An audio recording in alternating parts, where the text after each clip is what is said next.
What is going on, my friends? Hope everybody had a good weekend. We've got Mac, we've got VT, who just got another damaged package from United Postal Service. So this apparently is a thing. This is like, I mean, like, I understand that they handle a lot of packages, but you'd think that when you have fragile stickers all over your package and stuff, that they're not just tossing them or stacking them or something. That is so many damaged packages. I'm so sorry. I'm so sorry. That sucks so much. We've got Chiron. We've also got Hayes. How's it going, you guys? I hope you had a good weekend. I feel like we didn't really do a whole lot over the weekend. We watched that church worldwide broadcast, which I was going to post on Discord, and then I completely forgot. So we stayed home on Sunday and we watched that and were uplifted by the music and the messages and everything. It was great. And, but I felt like I was kind of unprepared for it this year. I just felt like I kind of was like, oh yeah, that's this weekend. Okay. And then I just kind of was like, all right, cool, great. And I just feel like I feel like I was kind of unprepared, but that's all right. It happens sometimes. It's also hard to focus on anything when you have a 4-year-old that doesn't let you really focus on anything. It's on this Wolf. How's it going, Wolf? You guys help me keep an eye out for Jonathan King, just in case, because Jonathan's birthday is tomorrow. And I mean, his birthday's tomorrow, but like, I don't know, he doesn't come around all the time, and so I want to make sure to wish him a happy birthday tomorrow if he shows up today. So keep your eyes peeled. You never know. He says, all my packages are safe, but this sucks. I'm still infuriated from the broken box I received from UPS. So apparently it's not just the post office. It's UPS. I mean, I guess that makes sense. When you have so many workers and so many people delivering packages, I would imagine that there are just going to be that handful of people that just don't care and just are just kind of like whatever and just treat the packages really poorly. But that really, really sucks. I wish there was some sort of quality control. Hey, it's Artemis. How are you? Did you have a good weekend? Good to see you.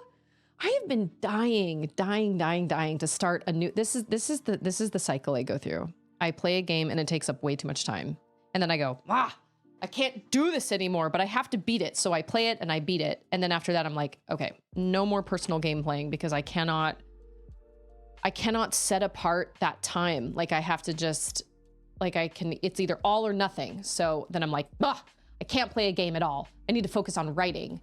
And I would love to say that I've gotten a lot of writing done over the last couple months, but that's not true because by the time my day ends after taking care of my kids and all that stuff, I'm so exhausted. So there are times where all I want to do is just lay in bed and play a game, but I don't want to do that because then I won't go to bed. It's so bad. It's so bad.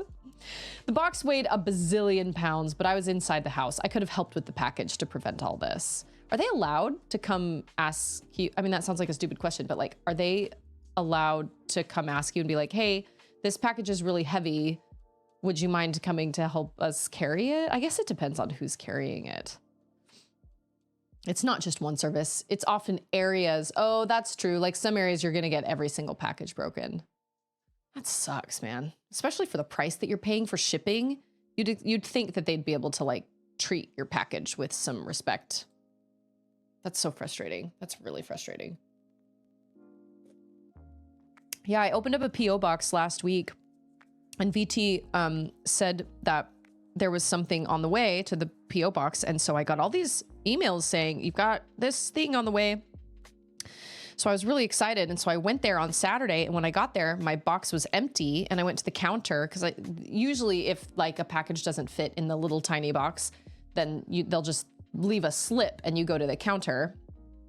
And I went to the counter and was like, so my mailbox is empty. I don't have any slips saying that I have any sort of packages or anything. And he was like, well, that's weird. I haven't gotten anything in for that number, that PO box number. And he said, hold on. So he went into the back to check. And when he came back up, he was like, I'm so confused about what happened. And I showed him the tracking information and the fact that it was on its way.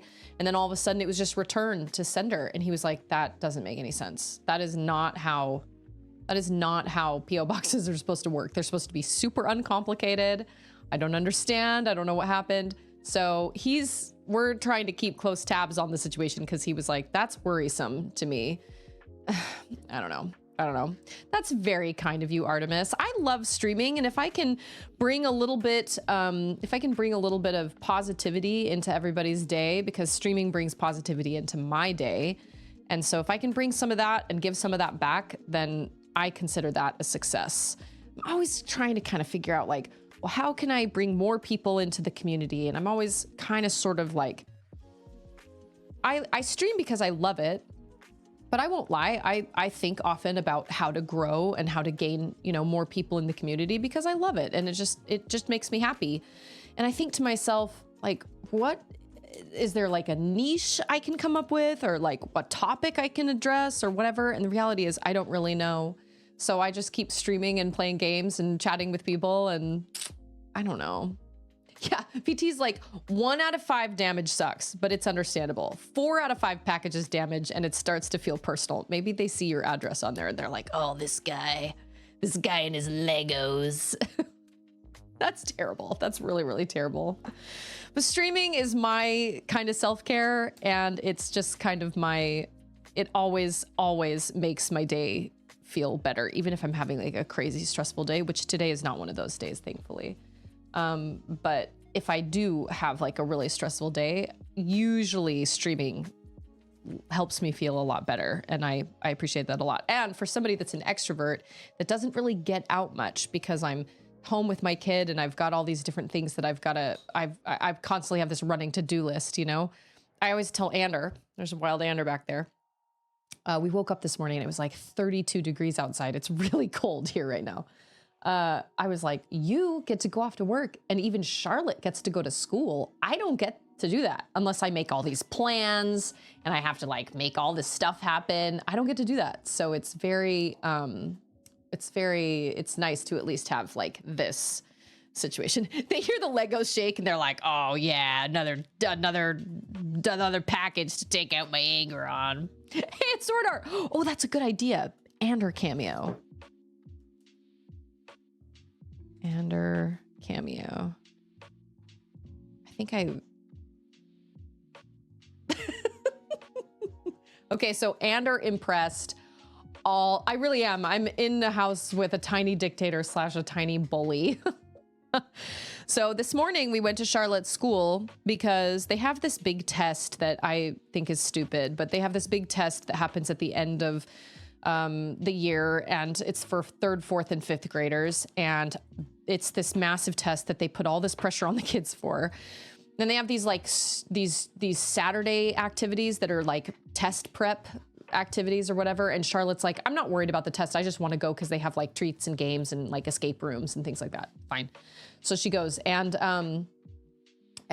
once like right before the tests start, they have this big thing where from 9 a.m. to like 9:20, all the parents are supposed to come in like decorated cars. You don't have to decorate your car, but it's like a parade, and you drive around the parking lot and you honk your horn, and they've got music playing, and the whole school is outside and everybody's cheering and everybody's holding signs. And I didn't decorate our car this year, but we got lucky this year. It was supposed to be on Friday and it got rained out. So they moved it to this morning, and Ander blew everyone's mind because he was driving the truck, and me and Auden were sitting in the bed of the truck, and we were dancing and like waving to everybody, and Ander blew everyone's mind and got out of the truck and started breakdancing in the middle of the street. And it was absolutely fantastic, but I did not get a video of it because it all happened too fast. By the time my phone was in my purse, and by the time I went down to get my bag, he was already done, and I was so sad about it. But yeah, he blew everybody's mind. The kids went totally nuts. And I see we've got Rumi here, we've got Sword Art, and we have Doom and Lindsay. I know Rumi says video, it didn't happen. Somebody got a video of it. One of the admins got a video of it. She was recording it on her phone. So I should probably go in there one of these days and just be like, hey, so I don't know who that lady was, but like, I'd love a video of that. I really wanted to get a video of it. He did it twice, and both times I wasn't prepared with my phone. I didn't think he was gonna do it a second time, but anyway, so he totally blew all those kids' minds. He blew Their minds. Rumi says, I was up to like 30 average, then I had kids, and because my schedule was so erratic, my viewership tanked. And I'm only ever at like a dozen average anymore, so I don't know the answer to growing, but you've definitely done a great job maintaining your schedule. That's very kind of you to say that. Also, Lindsay, thank you so much for that resub. Rub-a-dub-dub, subs in a tub. What do we play for Lindsay? Well, Lindsay likes Outer Wilds, yeah? It's broken.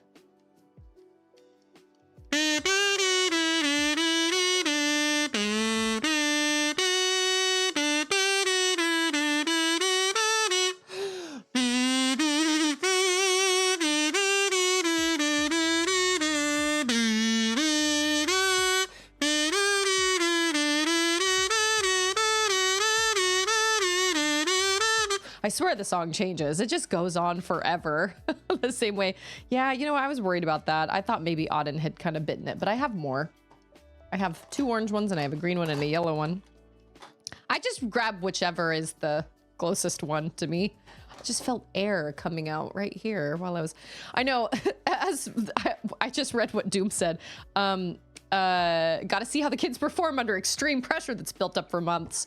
Yeah, I tell Charlotte all the time that it doesn't have anything to do with whether or not their test scores, like it only has to do with funding. So I've never put any pressure on her. I'm like, it doesn't matter. I don't care how well you do on that test. It doesn't matter to me. They just put a lot of pressure on you because they get funding for the better scores that they get. And I think that's a stupid way of doing it, but that's just how it is. And so she got very offended when she figured out that was why they did it. So, but anyway, so Ander blew everybody's mind and it was pretty great. And I was really proud of him because it was like 9 o'clock in the morning. I didn't think he could muster up the, physical endurance to do that at 9 a.m. but he was on it. It was great. I was really proud of him. And we had a great time. It was really fun. And like the whole school was outside, even the little kids that aren't even part of the test. They were all out there and everybody was waving like pom-poms and stuff. And I was thinking, or not pom-poms, what are those? Or like, I mean, they are kind of like pom-poms, but like, I know. Poor guy. He got to sleep in yesterday morning and then he got to sleep in a little bit this morning. So, but like the little like rah like that cheerleaders use, you know, I guess you can call them pom-poms, maybe, I don't know. But anyway, everybody had those and I felt pretty dumb that our truck wasn't decorated. We should have decorated it, but I just didn't really want to. Yeah, I don't really know what Charlotte wants to do. We're not really one of those parental couples that is like, you absolutely have to go to college after you graduate high school, because I mean, Ander is a business owner. I went to a trade school and, you know, so my brother never got a college degree. My brother's very successful, but my brother is also extremely driven when it comes to his music career. And I really don't think it matters whether you to go to college or not. I think you just have to have drive. I think you just need to have drive. And if you want to go to college and get a degree doing something and you have some drive to do that, I think that's great. I think you'll be successful. If you don't and you just want to start a business and you are able to kind of pull that together and make that happen because of whether it's the knowledge you learn through somebody else you know that runs a business, or maybe your dad runs a business, or maybe you've watched YouTube on all of these different things, because we all know we can learn a lot from YouTube.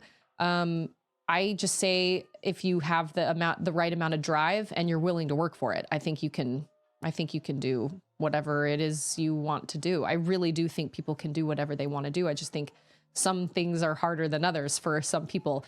My brother is an extremely driven person, and he's always been the type of person that when it comes to music, he's been able to really make that happen. And my sister is not so much. My sister is more of kind of a sit back and be like, well, I don't really know. I want to kind of wait. And it takes a lot to kind of push her in the right direction. I am also a driven person, which is why I've tried to stay very consistent regarding my streaming schedule, because I feel like that's a really important part of it. But sometimes you just can't be consistent when you've got a new baby, or when you have, you know, when you've got a crazy erratic work schedule or whatever. I mean, there's only so much you can do. It just is what it is. I don't know. Drive? No, I don't own a car. I own my car, actually. Like, my car is actually mine. I don't remember when we paid it off, but it's actually mine. My own. My precious car. I have a mom car, totally. It's pretty clean for the most part, but it is definitely a mom car for sure. But I don't have a minivan. I do not have a minivan. I have more of like one of those little smaller like SUVs, you know, like a CRV or like a RAV4, you know what I mean? Rumi says, we did have both cars paid off, but they wouldn't give me a lower insurance premium, even though I only drove it like 50 miles a year. Oh, that sucks. That makes me wonder about our insurance. Well, yeah, if you only drive it 50 miles a year, then there's really no point in having a car. Lindsay says, after I failed all my AP tests and then got straight A's freshman year of college because I retook all the classes I had taken before. I think I took one AP class when I was in high school. I took AP English and I just didn't feel like it did me any good. And then I went to college for about a semester because I got free tuition from my dad because my dad taught at the college. And then I decided I wanted to do aesthetics. And so I ended up having to pay for my schooling anyway, but it was it was barely anything compared to what college costs. And I went to school full time for 9 months and then I graduated. And then I worked as an esthetician like from there on out. And my brother didn't go to college and my sister tried to go to college and tried to major in art and that didn't end up working out for her. And so she stopped going for a long time. And now she just registered for classes again. So she's going to start up again. And I'm really, really proud of her. I think you know what? I don't even remember. I must have passed the test because I took AP English. I do remember that, but I don't remember anything about the test. I just remember having to read My Antonia. I remember having to read My Antonia and I remember breaking down the song Hotel California and he was like, what does this song mean? And I was like, maybe it doesn't mean anything. Maybe it doesn't have some big deep meaning. I don't know. I did not really love AP English. You know what I did love though was humanities. I love taking humanities. Oh, that's what happened. Okay, so I took humanities and I also took AP English in the same semester. And I didn't realize I was getting 2 English credits in the same semester. So when the next semester rolled around, I was like, I don't even have to finish taking AP English. So I dropped it. So I never took the AP English test because I had gotten 2 credits in that one semester and I was done. So I was like, oh, well, And I loved humanities. So I stayed in humanities, but I did not love AP English. It's John. How's it going? Such a lovely place. I love that song a lot. Chain! See, yeah, Hotel California, I feel like I've looked this up. I feel like Hotel California is technically about being trapped by fame. But like, I remember in AP English, he was like, is it hell? Is the doorman the devil? Like, what, all this stuff. And I remember being like, I don't think so. I think we also read of Mice and Men and we watched the movie and I was kind of disturbed by the movie, which is fair. I just remember being forced to read a lot of books that I didn't want to read. Which, speaking of reading books, by the way, for all you readers, I'm reading a book right now called, what's it called? Remarkably Bright Creatures. And it is by Shelby Van Pelt. And it is very reminiscent kind of a man called Uwe / Anxious People / Frederick, anything from Frederick Bachman, who's wonderful. And I'm really enjoying it so far. There's an unlikely friendship that develops between an octopus and the cleaning lady at the aquarium. And I have found it very, very fascinating. I'm 34% through it and I really, really like it a lot. I just like the way it's written. Chain's like, Eagle said so, boom, no more discussion. Yeah, I just remember even as a teenager sitting in that class and being like, why are we talking about this? This doesn't make any sense. Like, and I don't like being forced to read things. I don't know. I remember reading My Antonia of Mice and Men, and I don't think we read Grapes of Wrath. I want to say we read To Kill a Mockingbird, but I remember nothing about it. But I took humanities and I really loved humanities a lot. Humanities was great. I loved that class a lot. I liked learning about all the different art styles and all. That's what I loved, was learning about all of the, like, all the different sections in the history, all the different periods in history where all these different art styles came in. And I remember I performed a couple songs for we had to choose like an art piece, and then we had to present something about it. And I chose to present via songs. And so I did 2 of them, I think. And hey, it's Penny! How's it going? We're just chatting like we always do. Just chatting.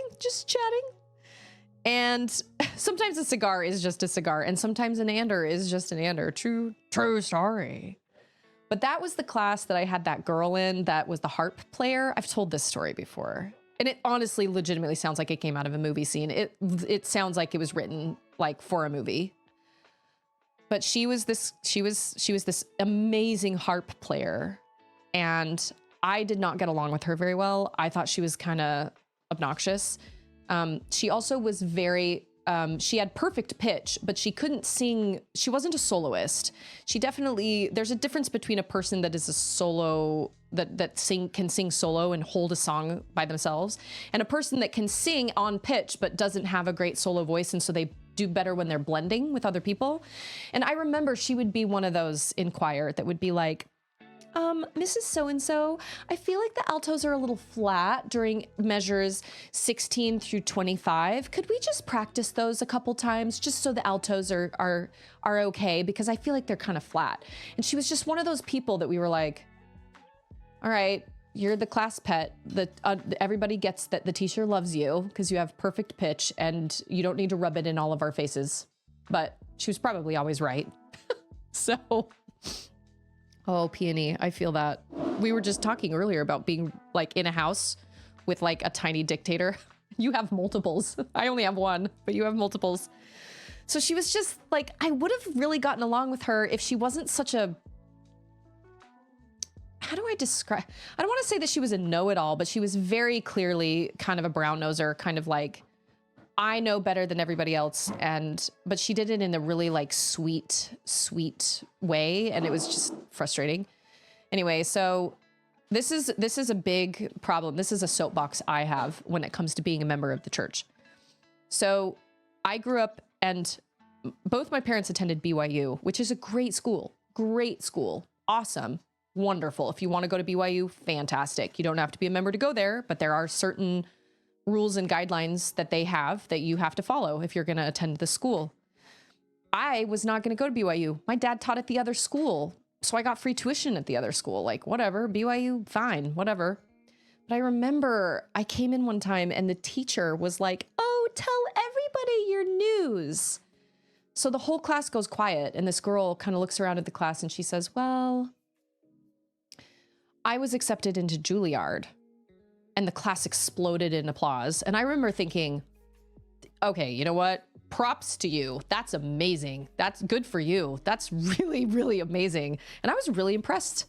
And then she said, however, I've decided to attend BYU instead. And the class erupted in applause again. And and the teacher was like clapping and was like, oh, you're an inspiration to all of us. And I just remember being like, okay, all right, listen, I understand Juilliard is really expensive, and I understand that your family probably couldn't afford it because I don't think you got a scholarship, but you got accepted. That's fine. But this whole like, well, I've decided to turn down this school so I can attend BYU because I'm a good, maybe this wasn't her goal, but it made it sound like she was saying she was a better person because she was choosing the school that the church's college instead of going to Juilliard. And maybe that's not what she was going for, but that's what it felt like. And I remember I remember going from like, whoa, that's really amazing, to being like at my desk. I just remember thinking, yeah. Which Disney Channel? I know, it literally played out like a movie scene. I remember sitting there and thinking, this could be in one of those like coming of age movies. don't remember. I don't know, but the fact that she was accepted into Juilliard was huge, and she didn't choose to go to Juilliard, which is fine. That's her prerogative. I just don't like that mindset of like, well, I'm going to choose BYU because that makes me a better member of the church, or B, it's the right thing to do because it's the church's college. And so I need to go to that one instead of going to something like Juilliard. I can tell you right now, she probably would have had a better, well, that's not true. I don't know. I just know that there is nothing in the church that says, hey, you should only stick around people that are members of the church, because how are you supposed to be a missionary if you're only surrounded? I don't know. The whole mentality bothers me. And that wasn't the first time I had people, especially once we got into being seniors, that wasn't the first time somebody kind of made this big deal about going to BYU and picking BYU over something else. And I remember being like, that is the mentality I hate. Is this like, well, I'm better than you, or I'm a better member because I'm going to this school. Well, not everybody can go to BYU, and that doesn't mean that they're not as good of a member of the church as you are. That's such a twisted way of looking at it.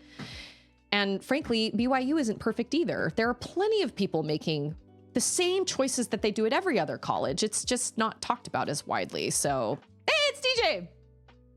If you can't hide how smug you're feeling when announcing a school switch, maybe you're not a good enough actor to go to Juilliard. That is a very good way of putting it. She was very smug about her talent and about, and she was amazingly talented. She could play the harp beautifully. But I just remember just cringing at that and just being like, you are part of the problem. That is why people feel weird about members of the church when they meet people like you, because you have this weird like chip on your shoulder being like, well, I got accepted to the, and listen, Juilliard is expensive. Like I totally get that, but I'm like, just be open and just be like, well, I got accepted to Juilliard, but, you know, it was when kind of weighing out the options, it just made more sense for me to attend BYU instead. But I'm really proud that I got accepted. If she would have said something like that, I would have had so much more respect for her instead of this whole like Disney Channel, like, however, I've decided to attend BYU instead. And then the whole class being like, oh, you're such an inspiration to all of us. We love you so much. Even the teacher. Oh, I wanted to stand up and walk out. I was like, I cannot handle this right now. Ugh. It just felt so wrong. It just felt really wrong. And then I had a girl that said, she was in my photography class, and she was like, what college are you going to? And I said, I'm going to this UVU where my dad was teaching. And she was like, oh. And I was like, well, okay, well, that was a really awful sound that you said, that you just made, just that sound. Why? And she was like, well, it's open enrollment. And I said, so? And she goes, well, that means anybody can go. And I was like, so? Where are you going to school? And she was like, well, I'm going to BYU. And I thought, oh, and there it is. All right, whatever. Okay, what do you want me to say? Oh, you're so much of a better member of the church than I am. Have fun with your missionary friends. I don't know. Ugh, it just irked me so much. I hate that. Was her name Sharpay Evans? No. And you know what? I wish her the best. Like, I really hope that she's happy. I really hope she's still playing the harp. I really hope that she's got a bunch of little children that she's also teaching to be wonderfully musical. And I hope she's still a member of the church and she's still going strong and that her life is great. I really do. I really do. Because I do not really blame her so much as like her parents. I feel like it's kind of a Draco Malfoy type situation where her parents were probably like, this is what good Mormon kids do. I just have a feeling that was the case. I don't know. I could be wrong. You should actually say that in that tone. Like, ugh, I don't know. And then of course my dad, we had this theater night, senior theater night in my musical theater class where all the seniors got solo. And there was one girl that was so good. Oh, she was so good. And so my dad, being the theater chair of his university, was making the rounds and talking to people and seeing where people were going and, you know, what was going on.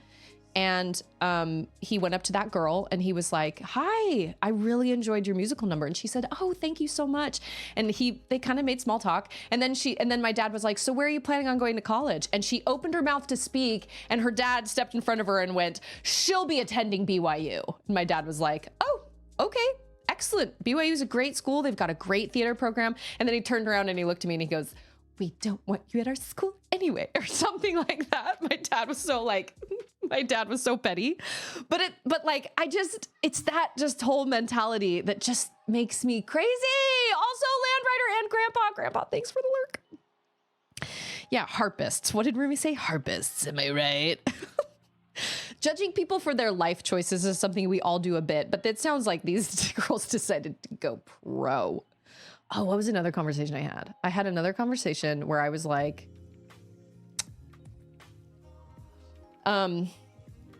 I was talking about Pirates of the Caribbean and me and the girl sitting in front of me. And then there was the girl sitting to the left of me and the boy sitting kitty corner to me to the left. We were talking about Pirates of the Caribbean and it was great. And we were like, "Oh yeah, it was awesome. We loved it." And then the girl in front of me was like, "Oh, I've never seen that movie." And I said, "Oh, it's so good. You should watch it. It's great." And she goes, "What's it rated?" And I said, "It's rated PG-13. And she goes, "Oh, well, I only ever watch PG rated movies." And I was like, "Oh, well, I mean, I was a senior, maybe a junior. I feel like I was a senior." And I was like, "Oh, well, I mean, there's skeletons in it and there's some fighting, but like there's no language or anything," or something like that. I remember trying to kind of tell her like why it was like that. It wasn't inappropriate, but it was kind of frightening. Like it would have frightened little kids. And I'm not joking. She turned around and she goes, "You're talking to the daughter of a bishop." And I was like, "Oh, okay." That mentality makes me crazy. Why? That right there is so, it made me so mad. It made me so angry. I was like, okay, so what? Your dad says that you're not allowed to watch anything other than PG movies? Like what? Ugh. Makes me so crazy. You have so much content to look forward to when you grow up. And you know what? I wish her the best too. I hope she's happy. I hope she has like lots of, I hope she's happy. I don't wish any ill will toward any of these people. This is just the mentality that was growing up in Utah that really, really irritated me, that just felt so counterproductive to what the church really is kind of all about. And being a follower of like Jesus Christ is not about making yourself look better and sound better and act better than other people. That's not what it's about. And these people completely missed the mark. But like I said, I don't necessarily blame them. I kind of sort of blame their parents. I feel like it was kind of coming down from their parents. I don't know. I could be wrong, but I just believe that we should be kind to other people. And that you shouldn't put anybody down and you shouldn't talk to anybody in that kind of condescending way. "Oh, you're going to that school? Well, it's open enrollment." Yeah, well, good. Maybe they should tune into the stream and maybe they'll teach their kids to not treat other people that way. Statistically, as the daughter of a bishop, she should have been sneaking at least up through R by that age. That's what my brother said. He was like, "Oh, she's probably totally smoking pot on the weekends." I was like, "I don't think so." And my brother was like, "It's always the bishop's kids." That mentality makes me crazy. And Landrider can probably attest, and Peony, maybe, I don't know, Peony, have you ever lived in Utah? Maybe Landrider can probably attest to that as well. Maybe Landrider wasn't in the main area where it was really, really bad, like right by BYU. I'm not really sure, but I just remember so many times having these conversations with these kids at school and just being like, something about this just feels so wrong. This feels so wrong for you to act this way and then say, that's the whole thing of being like, "Well, I'm a Christian, but I hate that." What? That's just so bad. Oh, Peony grew up in Utah, all Salt Lake Valley in different areas. Okay. All right. Well, then it's still there. It's just this whole mentality. I don't understand it. And now I've talked y'all's ears off for 40 minutes, but I just I just don't understand why anybody has to put anybody else down for decisions that, like, not even the church is like, you have to go to BYU. There's no, I mean, they have these colleges that are great colleges. There's BYU Provo, BYU Idaho, and then there's BYU Hawaii. Great colleges, expensive colleges, but great colleges. But there are plenty of other great colleges too. And I had a lot of pride in my dad, and for what, you know, for what he did at his, back then it was Utah Valley State College, and now it's Utah Valley University. It's massive. And I've got a lot of pride for that school because my dad did amazing things at that school. And I only went there for a semester before I was like, I want to do skincare. My parents were like, really? You get free tuition and you're going to pick a trade school? And I was like, yes. Grandpa says, I feel the same way about people who say not to be judgmental, but the Bible says that is judging. That is how judging works. I'm going to try to be Toadette. I don't know who Toadette is, but I'm going to be Toadette. Oh, she's got like little braids, little mushroom braids. Oh my gosh.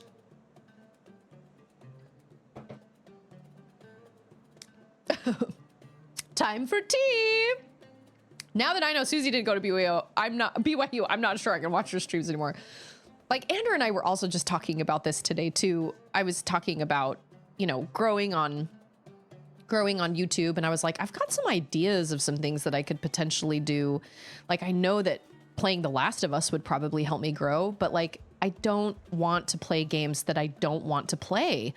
I want to play games that bring me joy and that make me feel, you know, that bring positivity into my life. And The Last of Us is just not one of those. And it's just too bleak for me. And so there are certain things I'm like, well, wow. I actually, oh, okay. We've got fireballs. I really actually love those dudes. Oh my gosh. I feel kind of bad jumping on them. But I just, oh, we've got like that they are being made in real time. Do they eventually get smaller?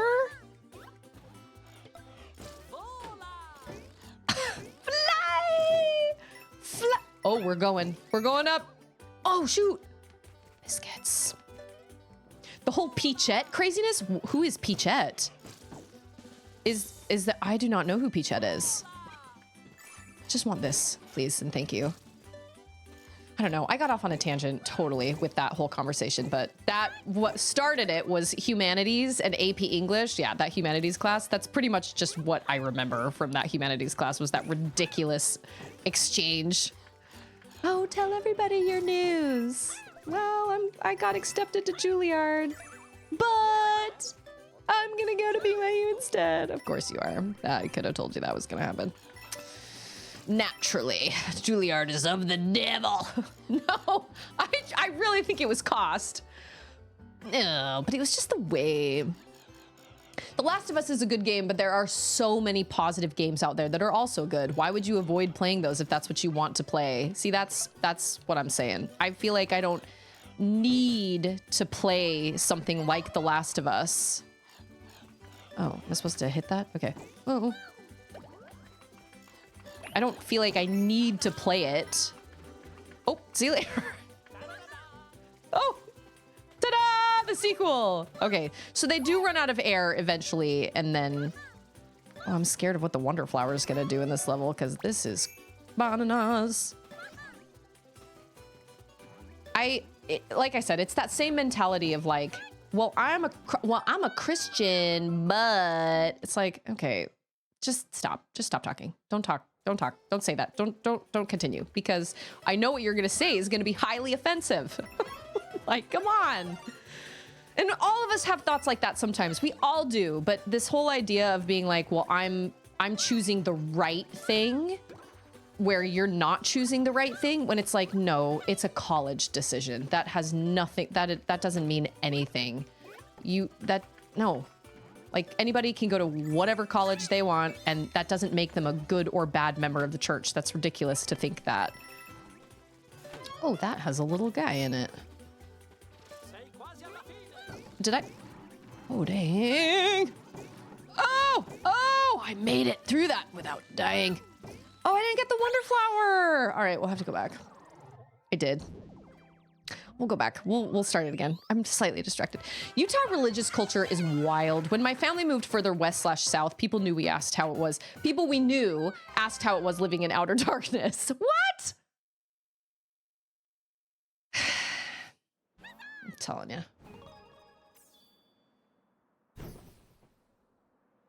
That is the problem. Like, Peachette is powered up Toadette. But when they introduced that power up, fans went crazy because they thought anyone could use that. Then someone drew Bowsette. Bowser used the power up. Got it. Rude! I call rude! Okay, I wasn't ready for that. Oh no, they were ready for that. I was not ready for that. I don't know. And here's the, like, maybe it's because my dad was never like, okay, well, you're absolutely going to BYU. I don't ever remember my dad saying that. Like, it was never even like a topic of conversation. My dad was like, you should go to school, like you should go to college. But I don't feel like my dad was ever like, well, of course you're gonna go to BYU. But that was also because my dad was probably like, I can't even afford to send my daughter to BYU. So, you know, like whatever. And then of course my dad was teaching at the Utah Valley University. And so like, why would he encourage me to go to BYU? But I don't ever remember having those conversations with my parents, but both my parents graduated from BYU. And something I worry about is I worry that the kids that I have taught in youth groups, I worry that they, like a lot of the kids in Austin, the girl who said she was the bishop's daughter, little did she know you would be a bishop's wife. That's true. Well, you're talking to a bishop's wife. Hardest thing I've ever done. One of the hardest things I've ever done in my whole freaking life. That was a big challenge for me. Maybe she wouldn't have found that challenging. I don't know. But I just don't ever remember having those conversations. Oh, there it is. I see it. I don't ever remember having those conversations with my dad. My dad just never... What is going on? Oh, everything about this is... What? Oh, I want that! Oh! Can I go down? I want that star. Oh, it's gone now. Oh, beans. Okay, so I can control myself.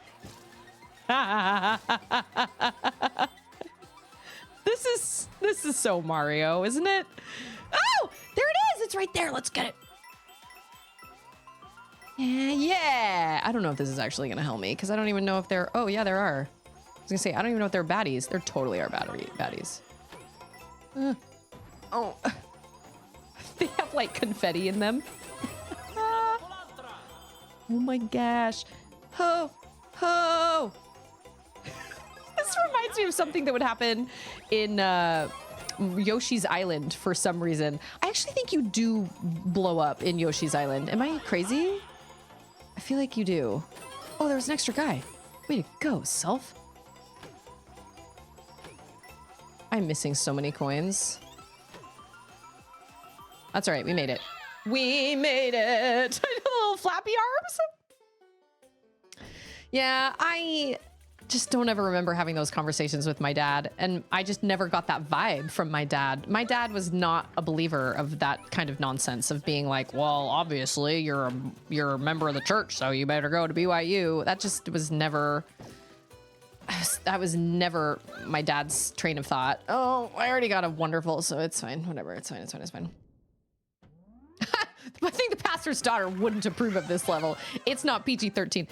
And movie ratings are funny because I don't even agree with all movie ratings. Like there are some movie ratings that I'm like, oh, like think of Titanic.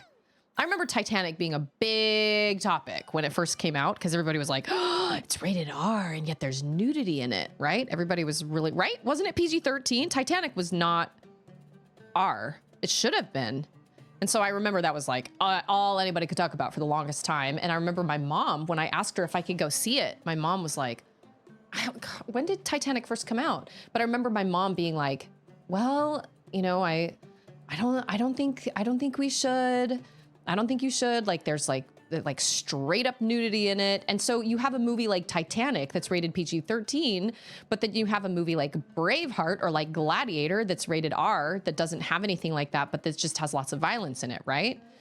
So yeah, sure, it was nudity in art form, but still, like, I don't know. So movie ratings, I've never been like, well, we just never watch rated R movies, because I really feel like you just need to do your research on the movie, because I think there are absolutely movies that are more inappropriate and maybe only have like a PG-13 rating than movies that are rated R. And maybe they're rated R because of the subject matter, like it's war. Or maybe it's, you know, like with Gladiator or like with Braveheart or with like Saving Private Ryan. And then you have something like Titanic, which is only rated PG-13. I don't know. I don't trust movie ratings. I do my research, man. And I'm like, okay, so why is it rated this? Just because it's rated PG-13 does not mean that it's totally 100% okay. Bye, Lindsay. Thank you, as always, so much for being here. Lindsay adds so much to my chat. Love Lindsay.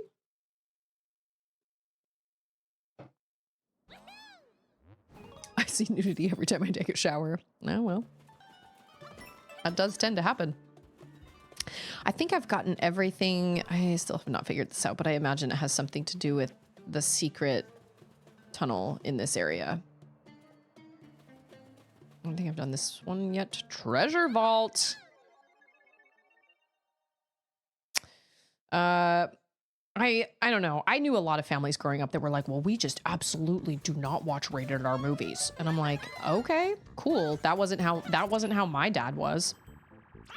My dad never said, well, we just don't watch rated R movies, period. But I certainly knew a lot of people that's just how they did things. I was like, oh shoot, I missed that. Oh, beans. There we go. But I don't know. And everybody's totally, you know, everybody can do whatever they want to do and whatever they feel is best for their families. And I respect that. I don't want to say that like, well, that's a stupid thing to do. I don't feel like that's a stupid thing to do. I'm just saying we just didn't do that as we were growing up.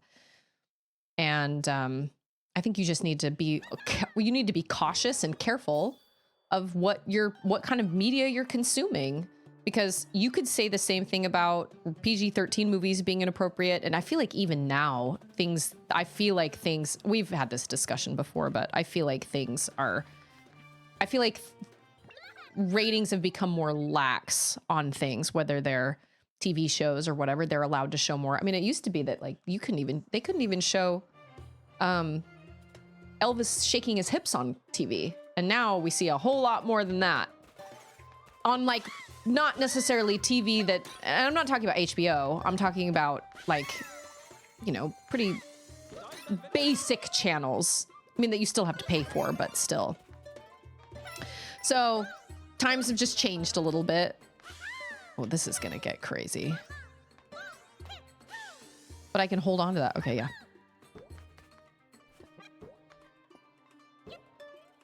I don't know. My dad was just always like, just use your best judgment. Oh, that's got water in it. Heh. Yeah. Oh, dang it. I think my dad even was like, oh yeah, no, I love the movie Braveheart. So there you go. I've never seen the movie Braveheart, but my dad loved it. I don't know. At the other end of the spectrum, I can vouch for being in a room with their parent and playing a movie that has nudity in it. Ain't the best. I would imagine that's highly uncomfortable. I would imagine that's not a good time. Kind of awkward. I remember my clients being like, telling me about Game of Thrones and being like, yeah, me and my teenage son watch it together. And I was like, whoa, is that working? How's that working out for you and your teenage son? I can't imagine watching Game of Thrones with my parents. Good luck with this part. Thanks. That looks important. Yes, baby. See you later. It's not time to go get Charlotte just yet. Oh, we have to open the doors? Her feet are like the size of her, oh, the size of her body. I used to feel like I had a good life. And then, but now I realize I never went to BYU. So now I'm not so sure. Well, I never went to BYU and I feel like I have a pretty good life. So I feel like it's okay. Instructions unclear. Oh, no, wait, I see them. Oh, okay, that doesn't work. I'm supposed to, oh, I see. I'm supposed to run that. Yeah. How did I miss that? That's so stupid. Lame. Unforgiven. Everybody say hi to Unforgiven. They just said, hi, I'm new. Boom, I thought I had to jump. I didn't. They just waved. Oh, shoot. I hate levels like this. Oh, biscuits. Oh. Oh, now I understand. Oh my gosh. Welcome, Unforgiven. How are you? Oh, okay. All right. This is a bad one. This is a really bad one. Oh. Right? He follows your every move, right? Yeah. Uh-huh. Yeah. Okay. Oh. Ah! Can you kill it? No, of course you can't. Of course you can't. I need to fight with him? Ah! Yeah! No! Yes! Ah! Oh! Did it. I need to fight with who? Oh, I totally fought with the bad guys and I won! Yeah, there's Tropical Freeze, Rayman Legends and / Origins does something similar. Oh my gosh, it's always so stressful. I feel like there's another game that does that. Maybe it's just the original Rayman that I played. Does this have water in it? Oh yeah, it sure does. I don't know why I am always trying to get those because I... Oh, wait. I was the one who chatted via YouTube about Metroid Fusion. Oh, yeah. I did finish Metroid Fusion. Did I? Oh, you know what? That's because, first of all, so happy you're here. Welcome. Where am I going? So I have been so behind on posting any of my VODs. I haven't posted any of my Metroid Prime playthrough or my Metroid, what is it?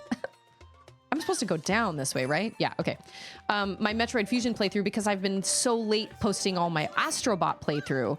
So my next videos will be the Metroid Fusion playthrough.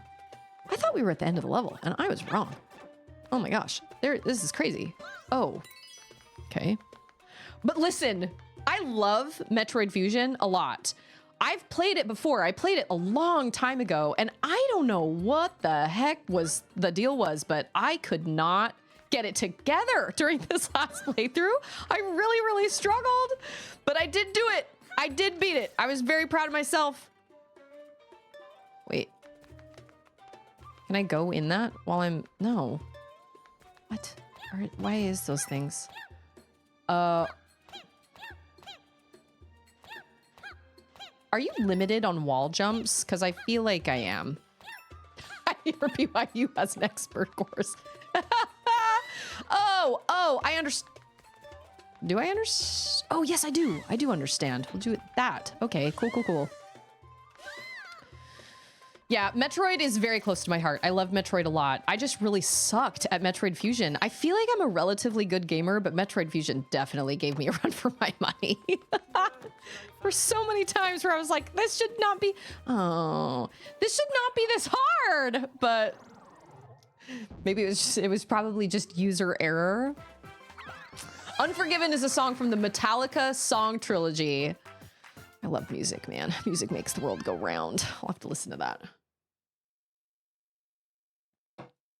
I feel like I sang a Metallica song when we were playing Rock Band with a friend of ours. I feel like it was a Metallica song. I can't remember. Speaking of secrets, I heard there's a badge hidden somewhere in the desert that'll really get your feet moving. Okay, what I really want is to go to the secret tunnel. Maybe that was it. Maybe it was Enter Sandman. No, maybe not. I don't remember. The final boss on Dread. Oh, dude. Listen. That boss fight. So I played through Dread. I streamed Dread when it first released. And we got like 15, 20 minutes until it's time to go get Sissy. You'll probably go with Papa. And I remember that final boss gave me such a hard time. It really was just a matter of just getting good. It was really, really challenging. However, I loved it. I thought it was a fantastic final boss. Oh my gosh, just wait. The ending, oh, it's fantastic. Absolutely fantastic. But my brother in gaming, like my friend, person, brother, sister in gaming, I love Metroid Dread so much. I love the ending. Quiet Time's not over yet.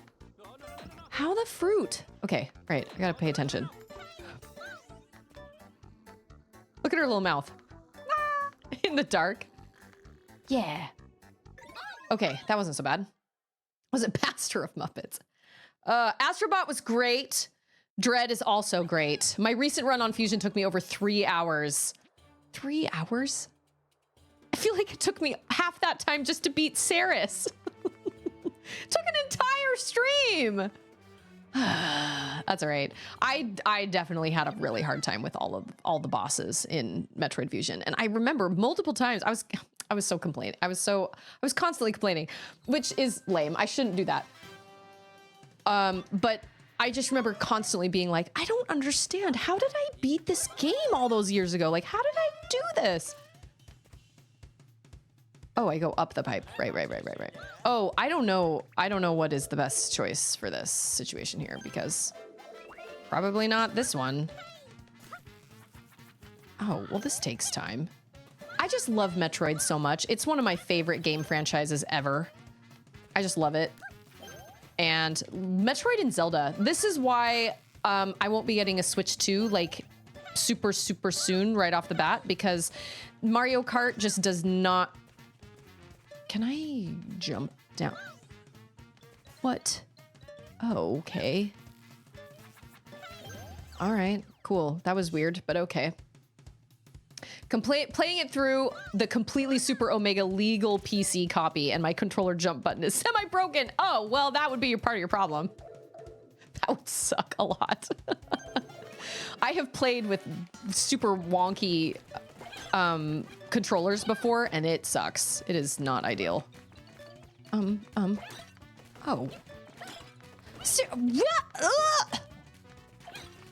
Are you kidding? Hey! Dang it. Dang it all to heck. Yeah, that was good. That was also good. That was a... Oh! Oh, see, yeah, I see now that you can jump up on those. I did not realize you could do that. Mario Kart just isn't enough for me to buy the new Nintendo Switch 2, but Metroid Prime 4... Yeah, that's what I'm talking about. I'm very excited about Metroid Prime 4. I know. Well, quit spinning things at me and maybe I'll stop throwing pots at you. Seriously, buddy, help me help you. Like, I will stop throwing pots at you. Okay, so note to self, those just break the pots instead of actually killing the dudes. So you gotta break the pot and then you gotta... Oh, I am terrible at this one. Do you have to start all the way over from the beginning? Of course you do. What's gonna help?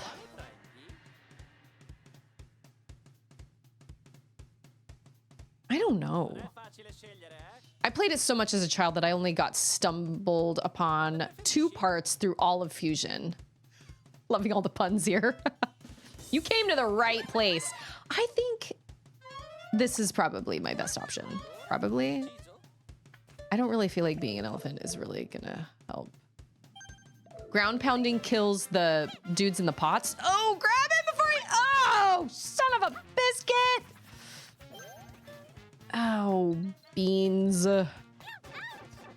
Okay, well, I'm already doing terribly. Oh, but I have a thing. Yeah, okay. Okay, all right. Oh, can I jump on the... I was gonna try and like side jump, wall jump on him. That doesn't work. Just FYI your eyes. That does not work. All right, I'm doing way worse this time around. Oh, that was good. Hey, it's Christian! I know. That's also part of it. Like, we'll see what happens. I say I'm gonna get a Switch too, but like, we will see. Oh yeah, this freaking part. Okay. How? Oh, I'm ready, baby. No, I'm not. Give me a pot. Yeah. That's good. Yeah, get him! Get him, Derry! Ah! Oh my gosh. I say I'm gonna get a Nintendo Switch 2 when Metroid Prime 4 releases, but like, am I? I don't know. It really depends.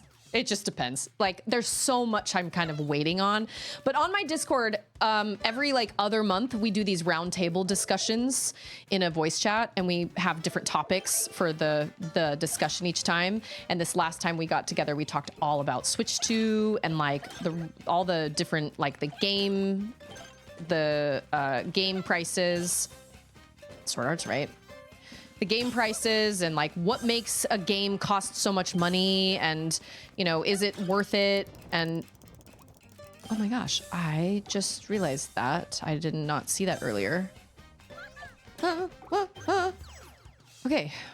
So we had this big discussion about it, and I went in, I was like, all right, so I'm not gonna get a Switch 2 for a long time, probably not until they release the next Zelda franchise.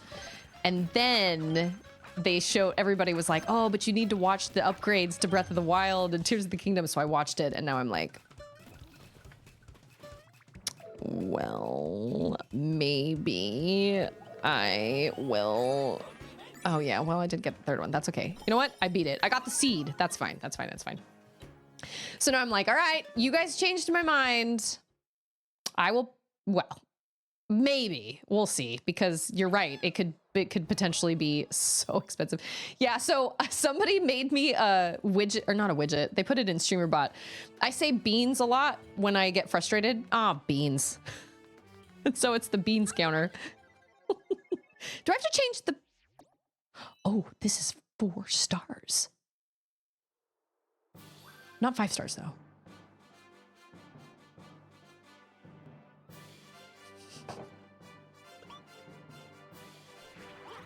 Oh, okay. I know, I'm only half paying attention to the chat right now because everything was crazy there for a minute. Oh, it's timed. Oh. Okay, all right. This is bad. Oh, I'm probably supposed to like... Yeah. Oh, no! Oh. Oh, no, I can do it. Almost. It's almost time to go get Sissy. It actually came from, What? Oh! False advertising! It actually came from, Over the Garden Wall. He goes, ah, beans.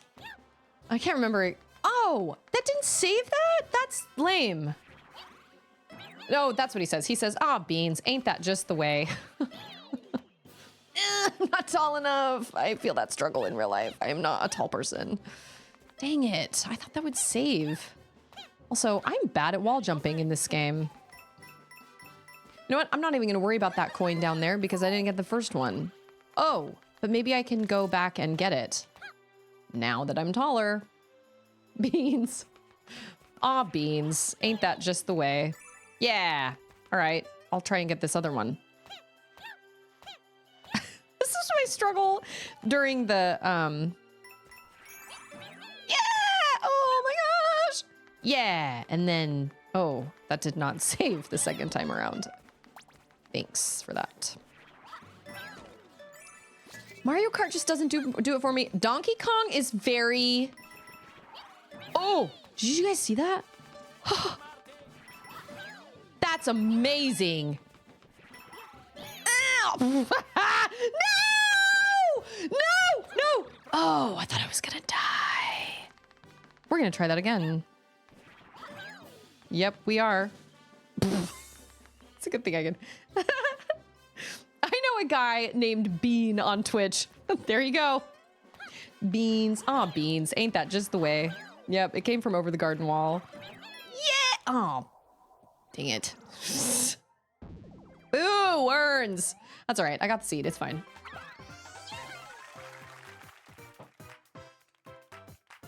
I actually platinumed Astrobot, which I'm very, very proud of, but I didn't feel like it was necessarily hard. It was just time consuming. This game, I don't know if I get 100% this game because you got to get all those purple coins and everything.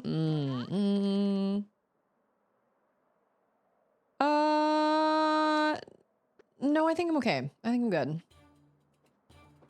Think of it like a movie. It's $6 to go to a movie to see a 2 to 3 hour show for entertainment. If you buy a game for $60, are you getting 30 hours of entertainment? See, this is what we talked about. We discussed this exact thing. It really is all about entertainment value. And my husband is not a gamer. And so he and I were discussing this the other night too. And he was like, we were discussing game budgets and how much it costs to make something like Horizon Forbidden West. And he was like, well, if game budgets and movie budgets are kind of around the same thing, like, aren't you paying more for games than you are for a movie because you only pay? Well, and I was like, well, yeah, but at the same time, if you watch a movie, it's the exact same thing every single time you watch it. When you play a game, at least nowadays, it wasn't so much back in the day, but nowadays games have so much replayability. So that's one of the things we discussed over the weekend was just, yeah, and Sword Art posted the rep saying the same thing. It's basically entertainment value. So people can cry about it being expensive, and I understand that. I would not pay $80 for Mario Kart because I'm not a Mario Kart fan. But would I pay $80 for something like Horizon Forbidden West? Absolutely, because I'm getting close to 100 hours. I mean, how many hours did I put in Final Fantasy VII Rebirth? Over 100, right? And that was just streaming it. That wasn't even just on my own where I could take my time and do all the things that I wanted to do. I kind of sort of took my time. It was kind of like in between. And so when you look at something like Tears of the Kingdom or Breath of the Wild, you can never play those games the exact same way ever again. And look at how many, like Wolf was saying, how many hours of entertainment she got out of Breath of the Wild and Tears of the Kingdom. That's absolutely worth that. For me, games are my hobby. And I also think it's important to remember. Yes, Bubby. Okay, give me just a second. It's also important to remember that, well, I don't know, maybe you guys are different than me, but one thing I brought up was I buy maybe one big title a year. Maybe. So like 1 year I bought myself a PS4, which came with Horizon Zero Dawn. And then I think the next year I bought Final Fantasy VII Remake. And then the year after that, I think it was Tears of the Kingdom. And then the year after that, it was Horizon Forbidden West. And then the year after that, it was,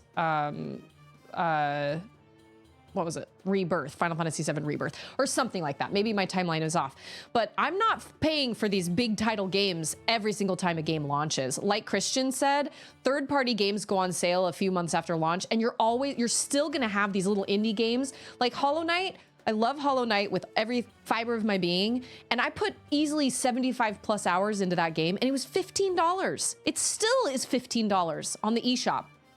So I kind of understand the upset of the game pricing, but I'm also like, okay, but not every single game that releases you're gonna wanna buy at that $80 price point, and everybody has their different things. For me, Metroid Prime 4, totally worth it. I'll buy it.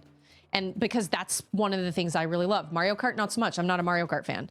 I'm not so much a Kirby fan either, but not because I don't like Kirby, but because it's just, I always forget about it. But like Metroid Prime, the Zelda series, like, yes, those are games that I would be willing to pay that higher price for, because I also have a whole backlog of indie games and games I already own. It's not like I'm sitting around twiddling my thumbs. You know what I mean? Like I've got a lot. Hey, it's Backpack! How's it going, Backpack? Even for a linear game, if you love a story, you don't need to justify buying the game to regain that joy again. That's how I'll explain getting Sonic Adventure 2 Battle for the 4th time for a PC port. You sound like Paladrune with the Last of Us, every single version of The Last of Us. He owns it. And somebody else here, is it, oh no, Bouncy Tunes, okay. Somebody else was like, I have every version, what was it? Every version of Final Fantasy or every version of... I don't remember what it was, but somebody else in the Discord chat was saying that they own like every version of something because they keep coming out with remasters. And at first I was thinking to myself, dude, Breath of the Wild is a 7 year-old game. And they are still trying to like squeeze all the content they can out of it. But you know what? They made a game that they could actually do that with. And then when I watched the side-by-side comparison, I was like, oh my gosh. I didn't ever think. That's what it was. Multiple copies of Call of Duty. Okay, wait a minute. Last of Us 2 Season 2 premieres soon. Now TV critics are catching up to how bad that game's story is. Wait, bad as in like, it's not bad? Like it's bad, like it's terrible? Or it's like poorly written? Or it's rough? Like what? Okay, hold on. My toddler needs me. Give me just a second. She needs my help because I need to get to what Backpack said and like, I have so many thoughts. Hold on.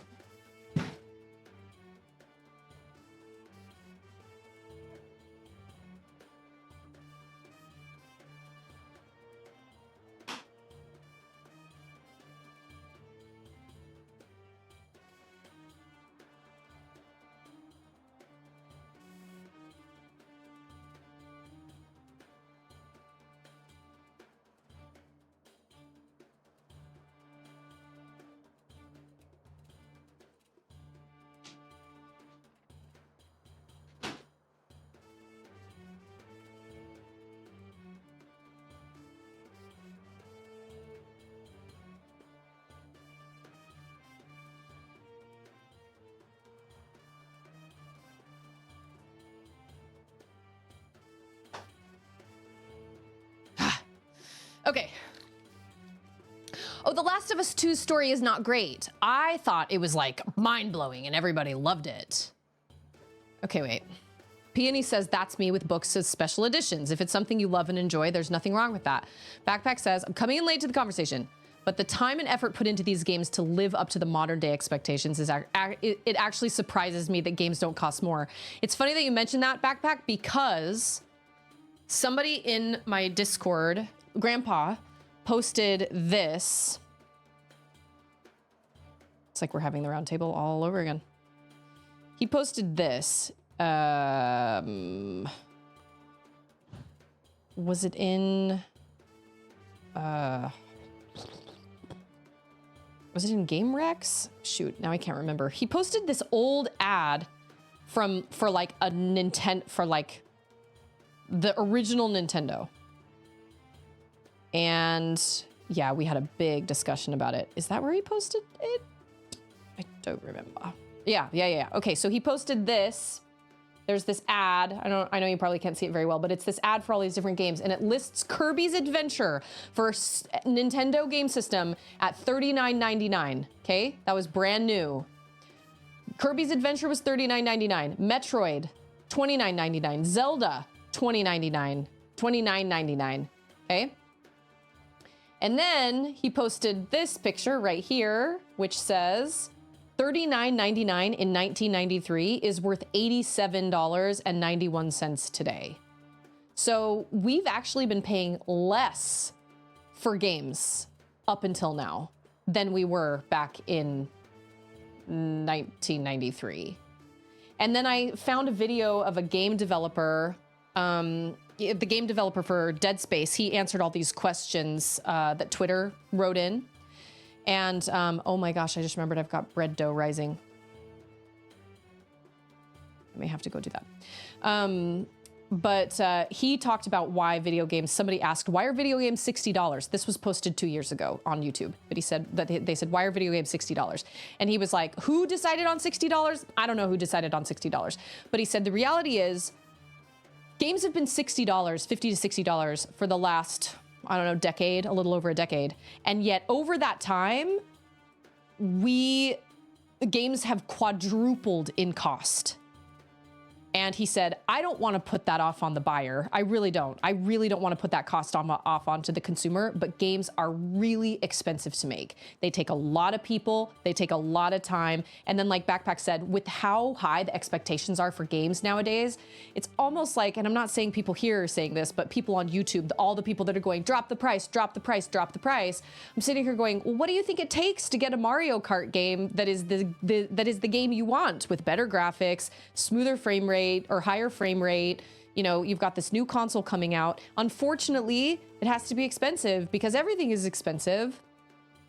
So I'm not one that is going to immediately run out and buy one, but I also like it makes sense to me, and it sucks that it's as expensive as it is, but like I can totally see it. But that's also just because I'm not looking for more games to buy because I have this massive backlog anyway. And so I'm actually kind of grateful that they didn't announce like 5 games that I'm like, shoot, how am I gonna afford all these games? I just want the Metroid Prime 4. I want Silk Song. Please, please, bless. I want Silk Song. And then like everything else from the Direct, I was like, that's cool. I would play Donkey Kong Bonanza sometime, but not like right now. I'm okay waiting. And that's another thing that Wolf brought up, Backpack, in the round table. She was like, oh, video games are my hobby, and hobbies cost money, and they bring me joy, and I love them, and I'm willing to spend money on them because I feel like I'm happy to pay that because I'm getting entertainment value out of it. And especially if it's a game that you play over and over and over again because of its comfort, because you know how it ends and you love it. I mean, we all have games like that.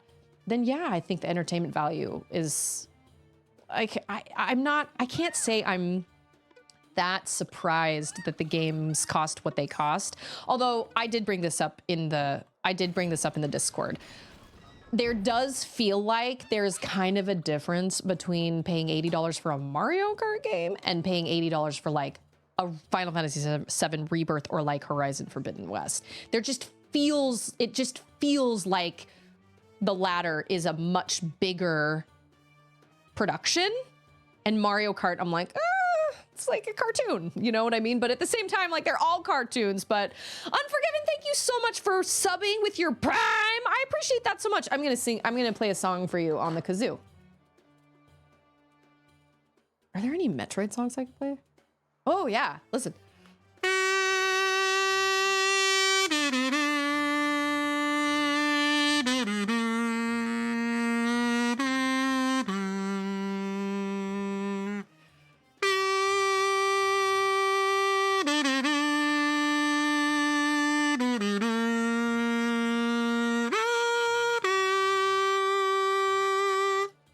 All the Metroid games. Thank you so much for that sub. I appreciate that so much. People will drop 50 to 100 bucks on Grubhub and not bat an eye for that one-time meal, but a game that will bring you joy for months. Can we just talk about the fact that Grubhub and like Uber Eats now has like payment plans? What is it? Is it Uber Eats? Oh my gosh. Yeah, Backpack, you bring up a really good point. I know a lot of people that use like Grubhub or DoorDash or whatever, and I'm like, do you have any idea? There is so much extra. I listened to a whole video about it. You can now go into debt over your lunch order. Listen, I'm not shaming anybody if they use DoorDash or Uber Eats or anything like that, but I do think there's a problem if you have to like finance your burrito. I just don't. That's true. Wolf is right. There are so many people that will put just that many hours into Mario Kart. And Mario Kart is a game you can play with friends and with your family, which I also understand. I think that's really cool that you can make those memories and stuff. It's like Mario Party and, you know, all that stuff. I think that's great. It's not really for me, but hi, darling. And also, just so you know, I did not look annoyed. Okay, we'll talk about that later. I love ya. And also, when can I start making my own quesadillas? You can start making your own quesadillas right now. You just take a tortilla. Hey, I gotta. Tortillas, grate some cheese on it, and then just put it in the microwave. Well, it depends. Do you want like a crispy quesadilla, or do you just want a microwave one? Soft. You just put it in the microwave for like 30 seconds. Hi! We gotta punch down that bread dough. Okay, here's what I'm. Okay, hold on. I'll tell you. Okay, wait. Chiron says, I've got so much to catch up in chat.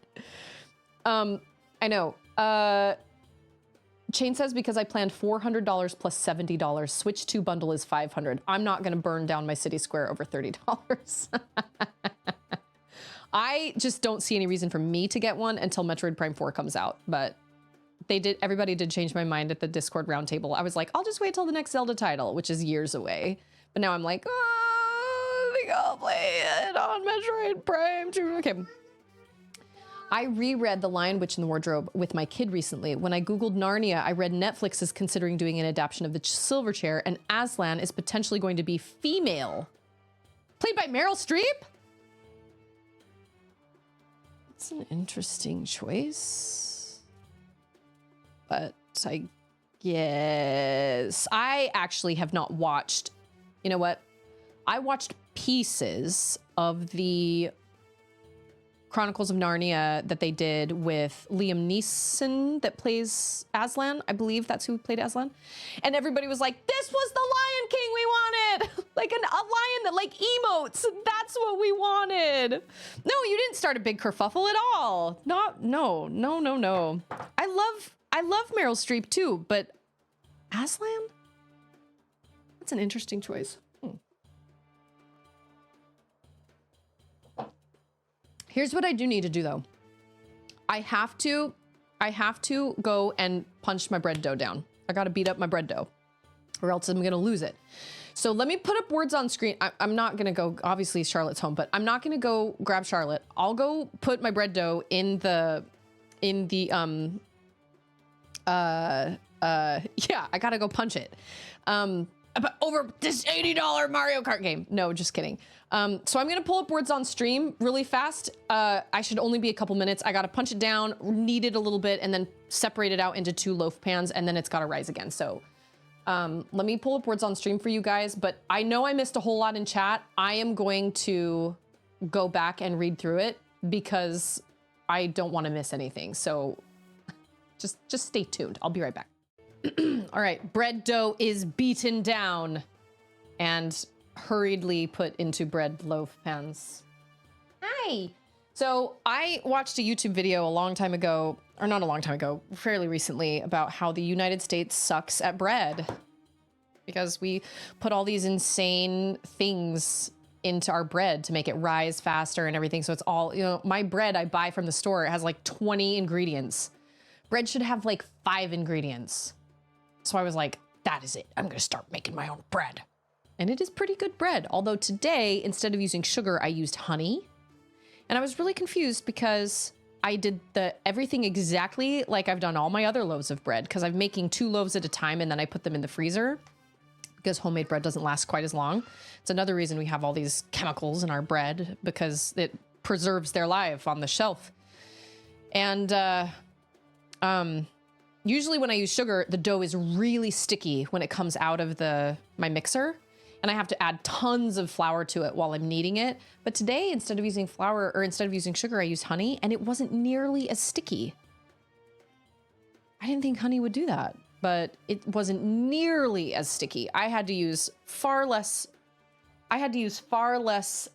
flour to knead it, and like it rose all the same, and like, so I guess we'll see. I don't know. I've got 2 loaves rising right now, so we'll see how it tastes. We'll see what tastes better. Adding 1/3 of a cup of sugar or 1/3 of a cup of honey. I don't know. It's a mystery. It's a mystery.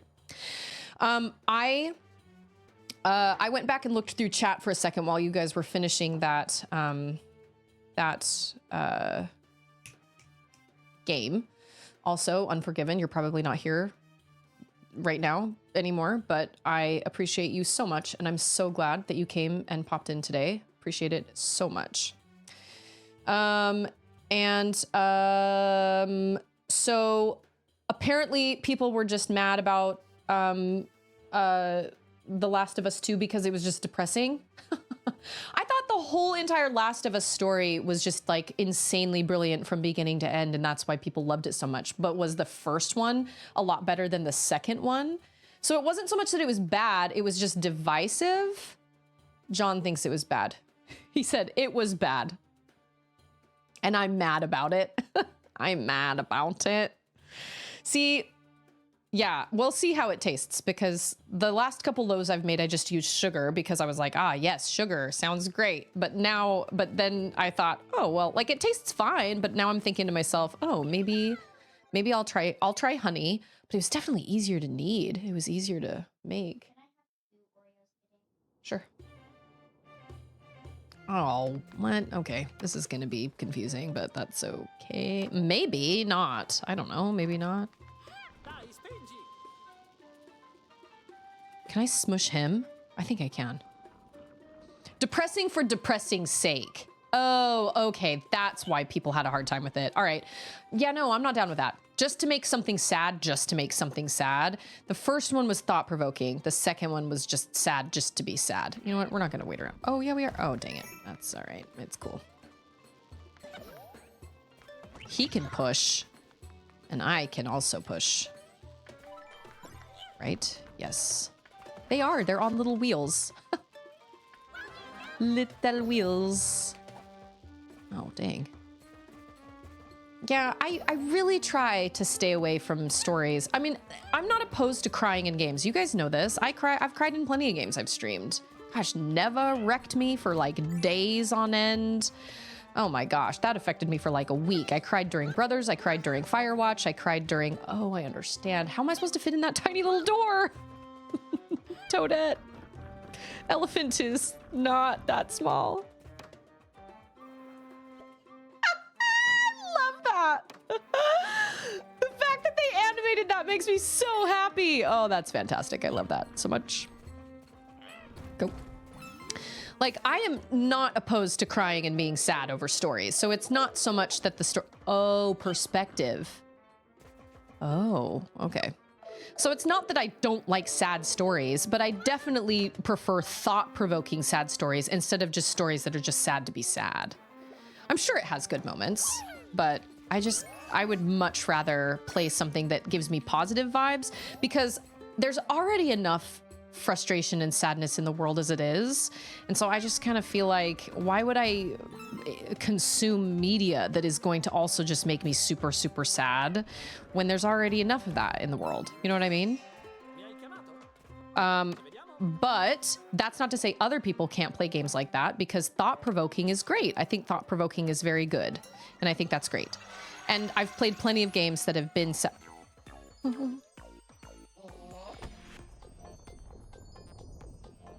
Is he gonna come alive? Oh, are we fighting him? Oh no, they're pushing him. You will not! Oh my gosh! Ah! I'm begging all your pardons. He's gonna smash me. I should have started pushing first. I've always thought of making bread as depressing. Dough. That kind of depressing I'm down with. Seriously, homemade bread is so good. I have been able to like watch myself and not just eat bread all the time every day. Like I've been good at that. But oh, I missed this over here. Oh, who goes in here? How is this? I'm not supposed to do this. I'm supposed to go do the Wonderflower part. So it's not that I'm opposed to depressing stories, but I do tend to choose more positive things because that's just what I prefer to play. That's just the kind of media I prefer to consume. I don't read sad books. I don't watch sad movies. I don't like to play sad games. Just because, like, why would I do those things? I want to feel happy. I want to feel positive. I already have enough things that happen in my life that, like, I don't need to feel more sad. But with that being said, if The Last of Us is that incredible and if people love it that much, like, obviously it's highly, you know, very, very loved. Okay, move. Come on.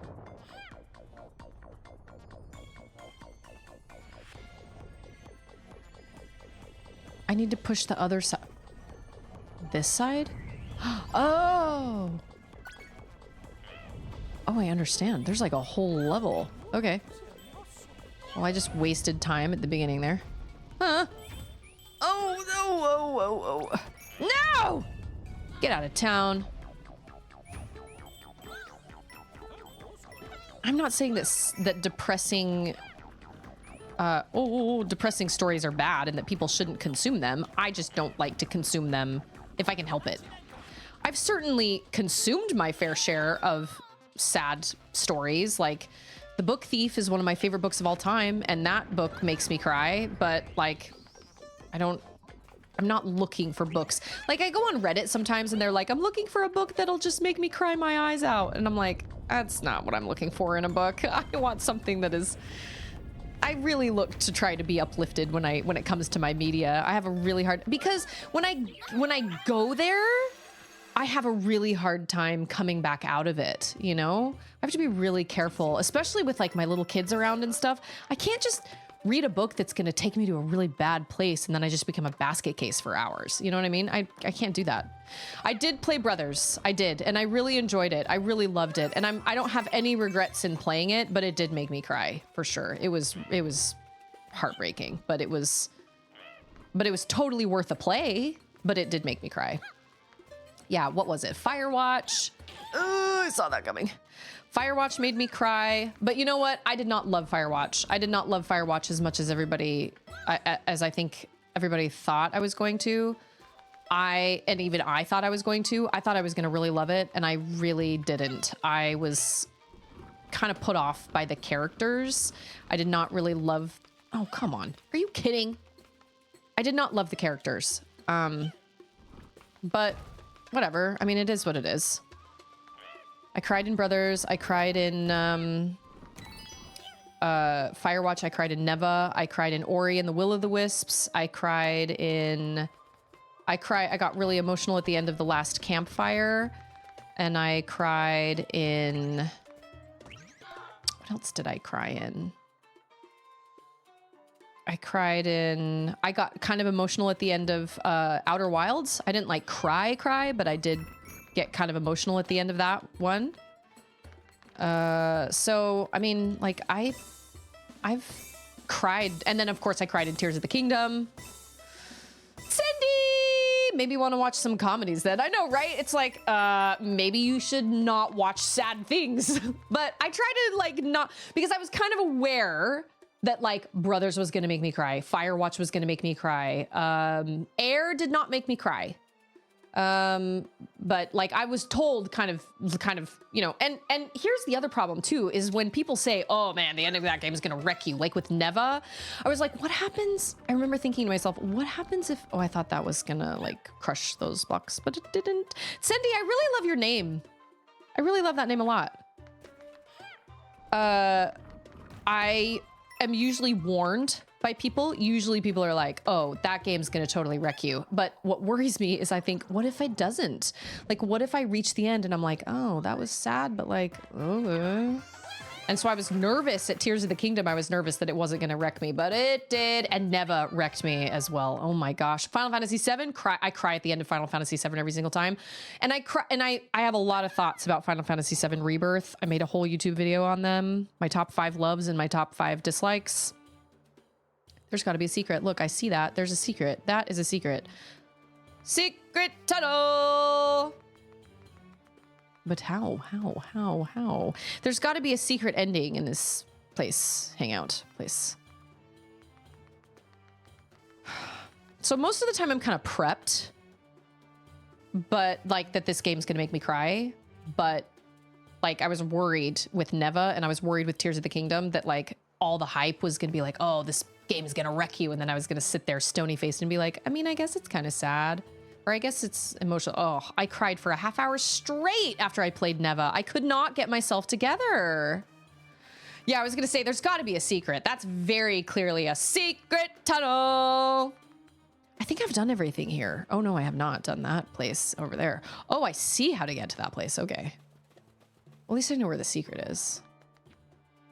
Raise the stage. So it's like, yeah, watch some happy movies then.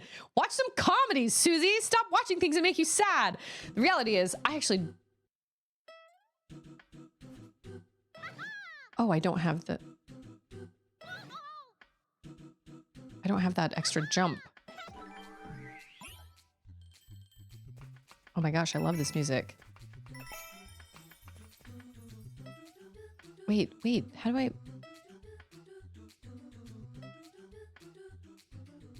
When am I supposed to jump? Oh, okay. Okay, I was like, the beat is not on. Nowadays, you have these game studios shutting down and putting 200 to 300 million and they're just flopping. Let's go back to how games used to be made back in the day. Nowadays, from what I'm seeing online recently, there's studios that are blaming players because it didn't sell well, and layoffs are happening as well. Like, who wanted this specific game in the first place? No. No apologies. I kind of actually agree with you. It's like, well, players just didn't like our game. I'm like, well, maybe you should write a better game. Okay, this kind of goes back to Final Fantasy VII Rebirth. We all know what my thoughts were. Well, maybe not everybody, but a lot of you know what my thoughts are on Final Fantasy VII Rebirth. And there were things where I was like, and we discussed this whole thing. We had a whole roundtable discussion about this on my Discord, where we talked a lot about the decisions they made and why I didn't feel like they made sense and why that didn't work for me. And so it did kind of irritate me. There were some things about it that kind of irritated me. And I was kind of trying to be like open-minded, and I was trying to be like, well, maybe this and this, but there were so many things that they chose to do that I was like, okay, you focused too hard on what you thought the player wanted instead of just writing a good script and just making a good, like, do you think, I mean, when you look at something like Hollow Knight, or when you look at something like Brothers, or when you look at something like, what are other indie games that I really loved? I mean, do you think these people were going, okay, well, we really got to make sure that the players want to do this? Or were they just like, or were they just like, I'm going to write this story, I'm going to write this game, and I'm just going to write this story, and that's just what I'm going to do. And there will be, like, think of like Undertale. I mean, that was an unapologetic, like, this is the game that I made. And look what happened. It has this massive fan base. So I feel, well, and then I also feel like games, I feel like games these days, as well as movies, and maybe not everybody will agree, but I feel like they have to check all these boxes. And I'm like, well, why don't you just write? It's like writing a book. Just write a good story. Focus on writing a good story. You don't have to be like, but we're going to have a female lead. Like, because women can be strong. Well, of course women can be strong. Make it matter. Don't just sit there and be like, well, we're going to have this game, but everybody's going to love it because we have a female lead. People don't love Horizon Zero Dawn because of Aloy.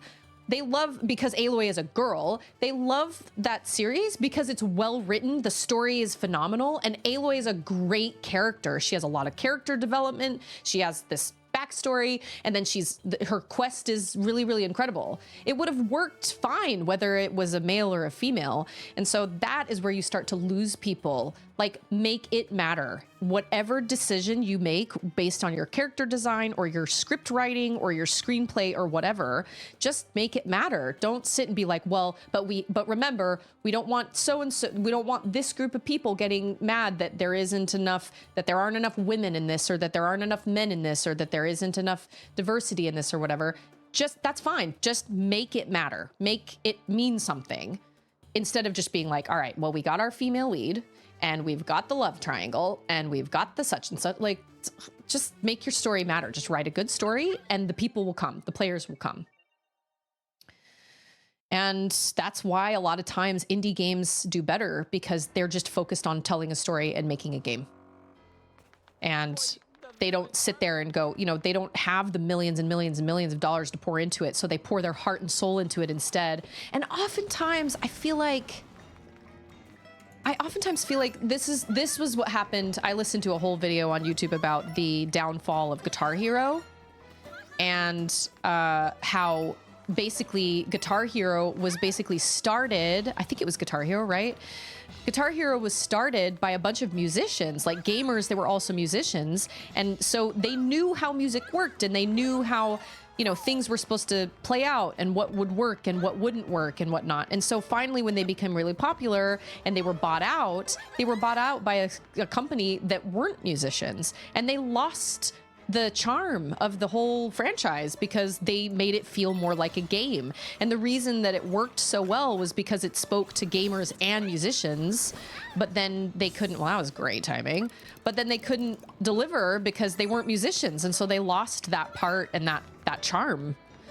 So just make a really great story, and the players will come. I mean, that's really all you got to do. You don't have to sit and go, okay, but look, we have a female lead, or look, we've got a I don't know. That's the one that comes to mind right now because that's what's the most common. That's what you see all over the place is just constantly like, well, yeah, but now we've got this strong female lead. Well, a strong female lead should not be the only thing that carries your movie or carries your story. It should be a strong female lead that has purpose and actually has like a reason to fight for what she loves or what she's doing or her quest or whatever. That goes for anybody. It doesn't like, you can't just be like, well, we have a strong female lead, so our movie should do really great. Well, what? No, that's not what makes a movie do well. I don't know. I'm with Christian. I think when you start focusing too much, and Mactastic, I know this is a soapbox of Mactastics as well. Mactastic is of the belief that like when you start worrying too much about the boxes to be checked, then you lose sight of what makes the game good. And then when you I guess you blame players. I don't know. It's funny. There was a Netflix show getting more than the usual amount of backlash because they changed the original story too much. I mean, it's a fine line when you adapt a book anyway, but it seems like they did it just to make everyone angry, and I'm not sure it will be a good choice. Gail, thanks for the lurk. Appreciate that. This is another this is another thing. We discussed this. Oh, we're in the oh no. Yep. It's me again. This is another thing we discussed in another roundtable discussion was remakes versus remasters. And the vibe that I get from these remakes is, well, we can do it better.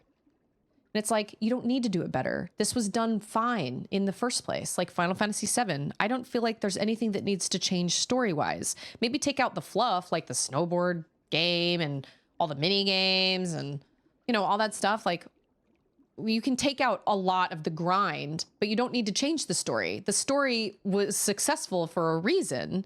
You don't have to change it. We're not looking for a better version. We love the original version. Just give us a prettier original, give us a prettier version with symphonic music and better and voice acting and motion capture and, you know, beautiful Cloud and Aerith and Tifa and all that stuff. Like, give us that, but give us the same story. Now, you know, we discussed this, and I have people in the community that are like, I totally loved Remake, and I loved Rebirth, and I loved the different things they did with it, and I think that's totally fine. For me, this goes for the Disney remakes too. They're like, well, we wanted to do it better. I'm like, well, the Lion King can't be any better than the original. We just wanted prettier lions. That's all we wanted, but we wanted emoting lions like Aslan and the Thing and the other Chronicles of Narnia. It's this kind of like, well, we want to do something different so it makes us stand out, and we want to be remembered for being different, and we want to be like better. But it's like, well, then make a new story then, because somebody already made that story, and now you're just taking credit for trying to do something different and better of a story that was already written. That seems silly. I don't know, obviously this is, oh man, this is obviously a soapbox of mine. It's like, okay, well, just write a new story then. If you feel like you can do it better, I don't know.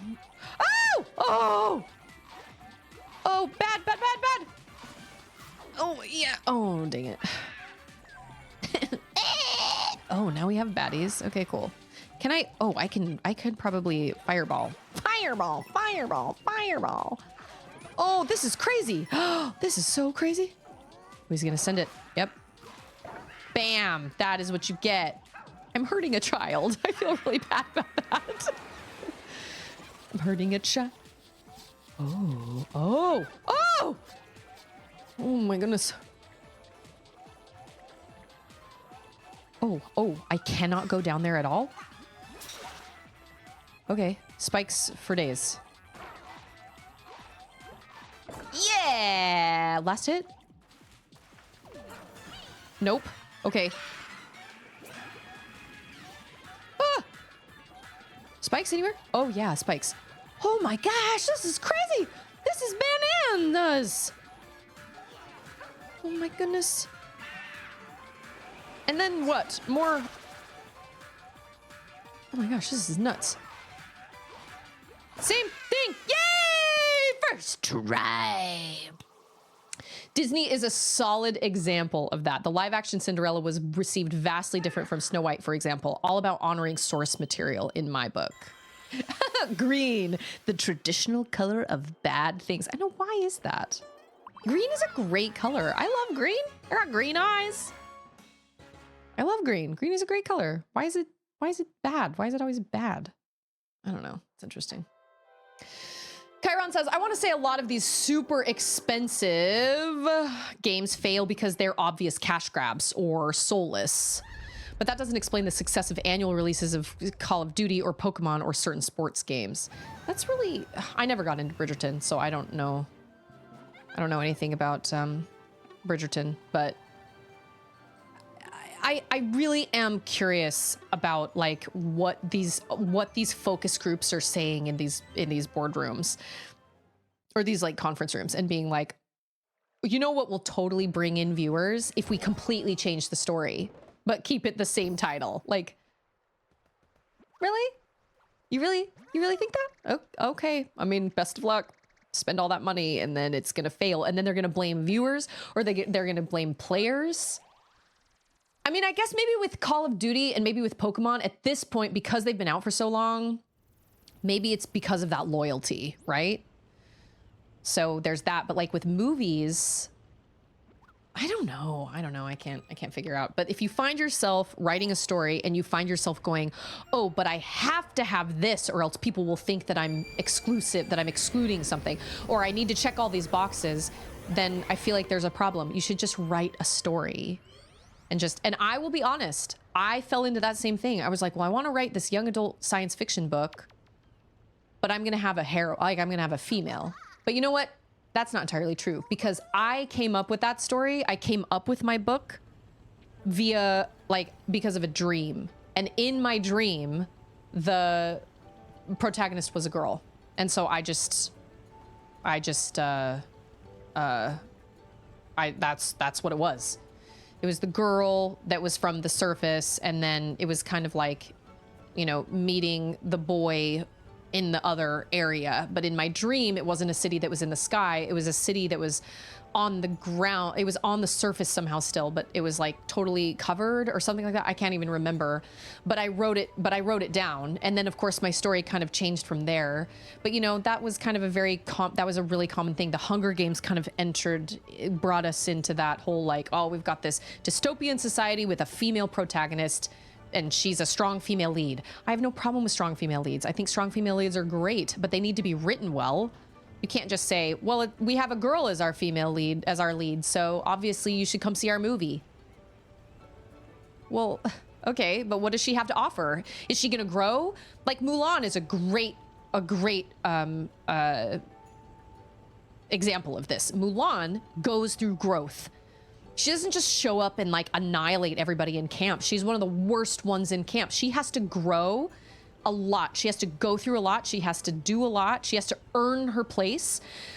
But not only does she grow, but her whole soldier group grows. They all grow together, which is one of the reasons the I'll Make a Man Out of You montage is so great, because it's not only Mulan that gets better. They all get better together, which I think is really, really great. And then she kind of has to like step outside her comfort zone, and she has to grow, and then she gets pummeled down again, and then she kind of comes back, and she does all this stuff. We watch her grow, and we grow with her, and we appreciate that. But if you just throw in a female lead character that doesn't have to do any work and is just like I kind of felt that way about Wonder Woman. I was like, okay, cool. So she can just do everything right off the bat. Awesome. Good for her. But there's no growth here that happens. I guess she kind of sort of like learns how to like love or whatever. Like, I don't know, but like that wasn't enough for me. I was like, so she starts out this incredible person and then just stays that way. I know, when he smacks his face. I know, I really loved that they all grew together. I thought that was really, really wonderful that they all grew together. And it wasn't just, oh, Mulan gets better. It was all of them. They all sucked at the beginning. And then by the end of it, they all get better. But see, and I never saw the Star Wars movies with Rey or anything. I've only seen the original 3. What's another example of a strong female lead? Like, I really liked Emily Blunt in the Edge of Tomorrow. I thought she was a pretty good lead in Edge of Tomorrow. I mean, it wasn't just her. Obviously, Tom Cruise was like the lead, but you know, she was strong, but she also made some really kind of dumb choices. Like, there were some choices that she made that I was like, why would she do that? Like, he's relived this day thousands of times. Why would she not listen to him? Why would she choose to go get in that helicopter when he's like, no matter what I do, every time you get in that, this is as far as you go. No matter what I do, every time you get in that helicopter, you die. Why would she then be like, give me the keys and go out and get in the helicopter? Desperation? I don't know. Maybe that's the point, is the fact that she is like, well, maybe this time I'll change it. I don't know. So there is kind of a stubborn streak there that's probably pretty true to life. Like, a lot of people would probably be like, no, I can change it. I don't know. But I liked her. I liked her character. I liked her character development. And I just, you know, she was tough. She was funny. She was clever. I don't know. I liked her character. Hey, it's Matt. We are riding on clouds. Secret tunnel. Oh, yeah. Oh, I didn't realize I was wrong. Okay, well, you know what? We did it. Whatever. It's fine. It's fine. It's fine. It's fine. It's fine. It's fine. It's fine. Secret passage. That was adorable. Can I carry this? I can. She just ran in to tell me that. Secret passage. Can I go up here? No, I cannot. It's Olaf. I can juggle. No, I cannot. I got too confident in myself. Oh, I should have hung on. Oh, maybe not. Oh, yeah, okay. I will. Somebody make that a marker. Oh, no, speaking of markers. Oh, yeah, somebody type marker, exclamation point marker in chat, and I will make that a command. Bless her. Cutie pie. Oh, yeah. Did that coin just disappear? I don't like that. I have so many of these flower coins. Ah! Oh. Oh. Oh, man. There is so much going on. Oh, my gosh. Toadette! Jump for your life! Ah! Oh, my gosh. There's totally a way for you to write a strong protagonist, whether it's a male or a female. There's totally a way to write a strong protagonist and have people be like, yeah, for your protagonist. I really don't think Horizon Zero Dawn's success is simply because Aloy is a girl.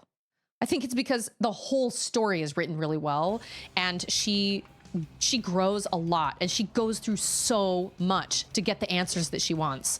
And like, we're all rooting for her. But I would be rooting for anybody that was going through that quest and trying to find the answers that she's trying to find. I would be rooting for anybody to do that. So I don't know. I just feel like it's too much.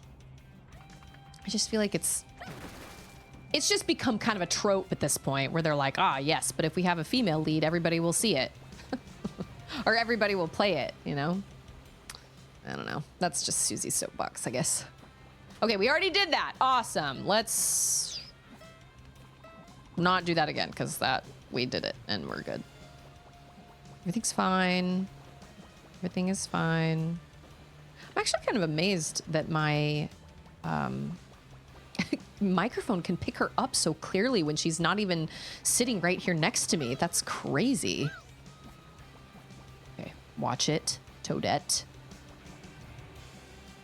Watch it. This is why we do these roundtable discussions, because it's so much easier. It's so much easier than trying to type in chat, and sometimes messages get delayed and everything, and sometimes I miss messages and stuff. So the Discord roundtables are really, really fun. So far, we haven't had anybody get like super heated and like really argue with each other, but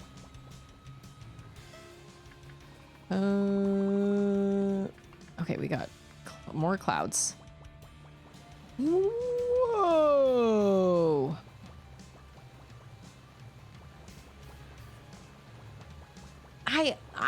I can understand the price of the Nintendo Switch 2 games and the price of the Nintendo Switch 2. I can completely understand that. I don't love it, but I can totally get it. Like, I totally understand it. And a lot of people are saying that they're being priced out of Nintendo and that they can't afford it anymore, and I'm like, I know, that freaking sucks. That really, really sucks a lot. I'm not saying that it's a good thing by any means, but... I'll take that, whatever that is. Am I supposed to, like... Oh, beans. Oh! That was lucky. Aloy is amazing. I love Aloy. I love her. She's a great, great character. She's just really well written. And everybody in that game is well written. I mean, like, look at, and I'm not going to spoil anything because there are probably people here that haven't played it, but take Silence character. Silence is an interesting character. You know, he's one of those characters that you're kind of like, where do I stand on him? Do I love him? Do I hate him? Like, I don't know. And that's good writing. That makes you think. It's very thought-provoking and makes you kind of be like, well, like, how would I, you know, am I on his side or not? But did she go to BYU? Aloy would terrify every single person at BYU. Whoa! Oh my gosh. Ah! I had to do it. I had to let it go. Oh my gosh, that's hilarious. He's like, well, glad I'm not a Goomba. Yep, I'm glad you're up there. You should hang out up there, stay up there. Oh my gosh. I beg your pardon. Okay, note to self, they eat everything. Get ready for this level. Oh, I thought I could jump on that tree. I cannot. You just got what you deserved. We got snails. Man, what is this? This is all like sweets. Okay. Oh, and then they spit the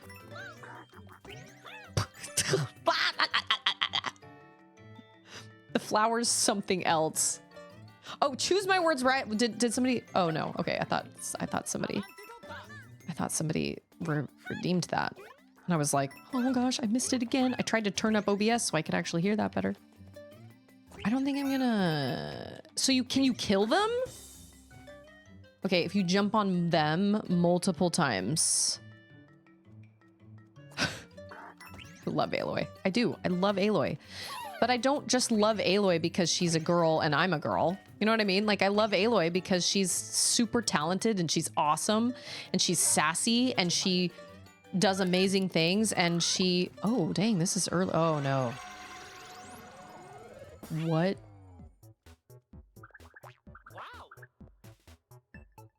Are you kidding me? I can't even... Oh, can I walk on... Oh, okay. I was like, I can't even jump!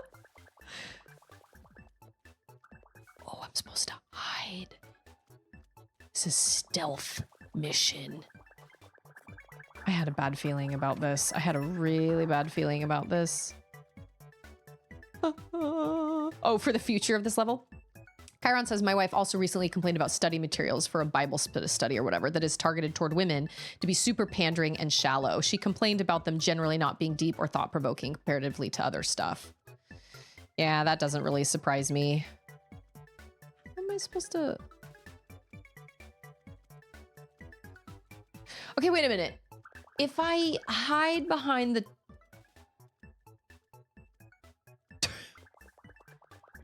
If I hide behind the trees, if they're coming after me, can I still hide behind the tree?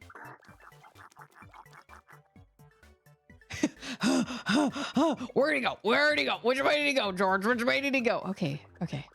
Can I jump on him? Yeah, take that.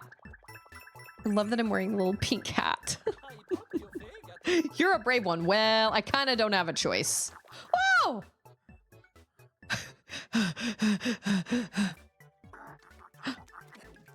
Oh, he's eating the coins. Wow, he does. He eats anything. Can I land on that? My tiny little jump. Itty bitty. Oh.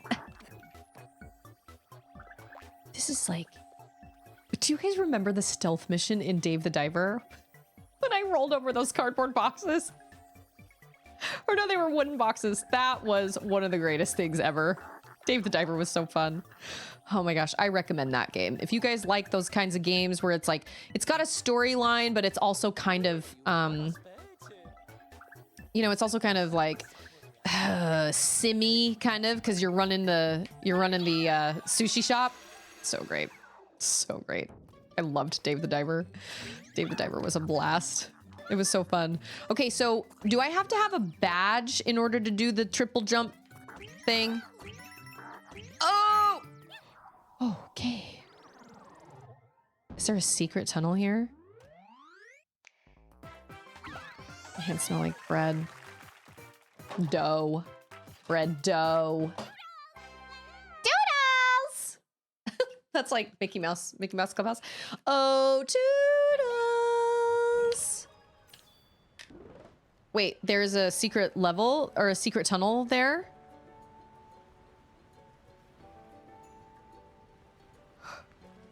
Okay, where does this go? This goes... Oh, that's where I just came. Bye, Peony! I do wish you luck with the gremlins, dude.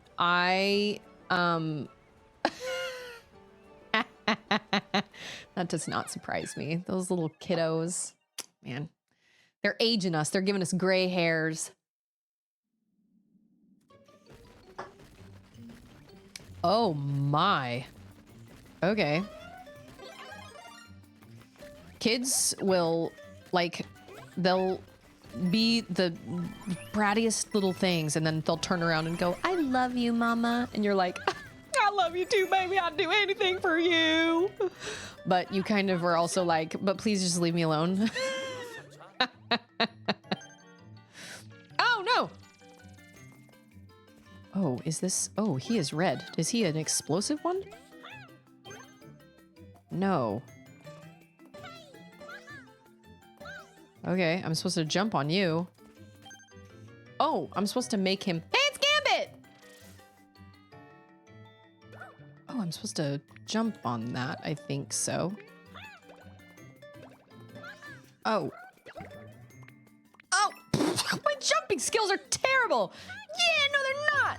Yeah! No, don't you dare! Thank you so much. Don't you eat that coin. I worked hard for that coin. I don't have kids. There are some days where I'm like, you know what? I love my children dearly and I would do anything for them. But by the end of the day, I'm like, go to bed. Leave me alone, please. Please and thank you. I can't focus. Oh, beans. What? Oh, I thought I had the bouncy save your life jumping out of the hole badge. I do not. I have the triple jump badge. That's why I'm doing the okay, that makes sense.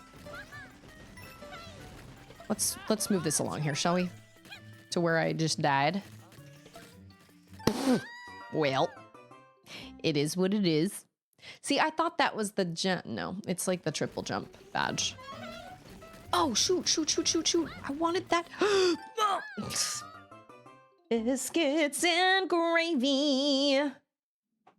Biscuits. Remember, that is a mushroom. I do not like mushrooms.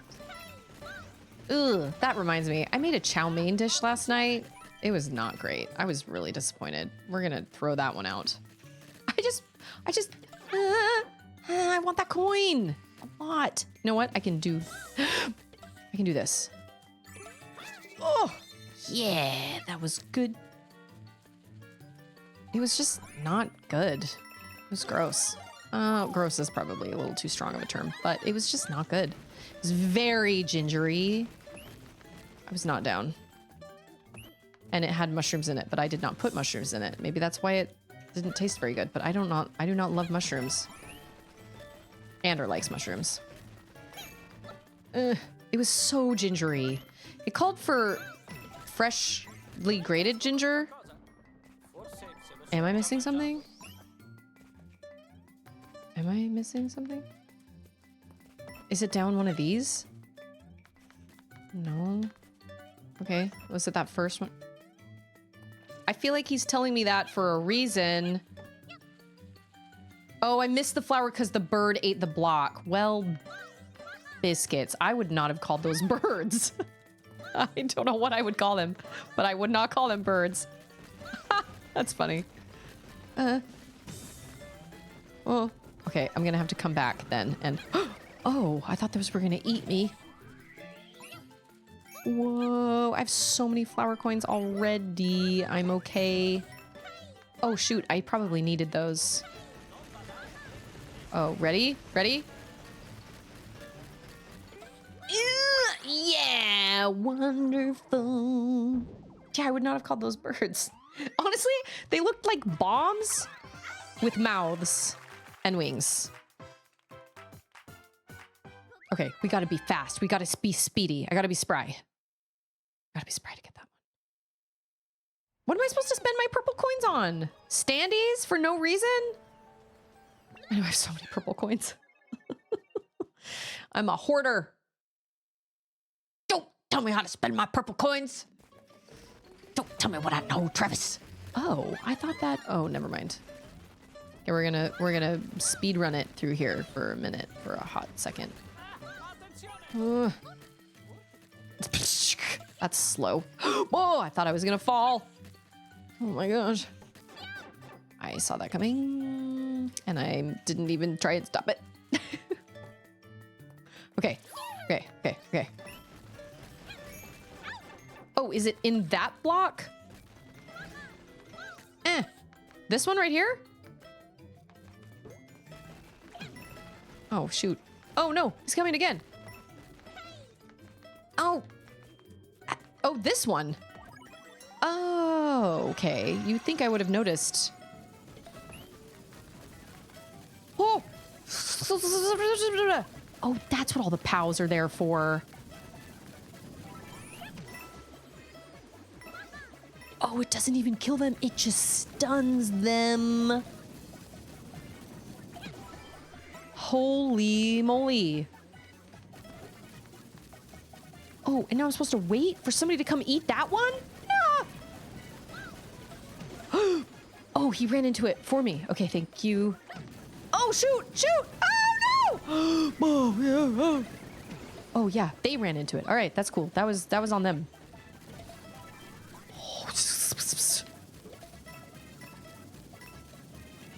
Am I just supposed to let them... Okay. Woo! The lives counter stresses me. That's why. Yeah, well, I could buy so many extra guys. But I need to save my extra guys because I have to save my extra guys for the rhythm levels. I don't know how many rhythm levels there are, but that's what I need. They're called noshers. Okay. That is fair. That is fair. They are definitely noshing on bricks and all the things.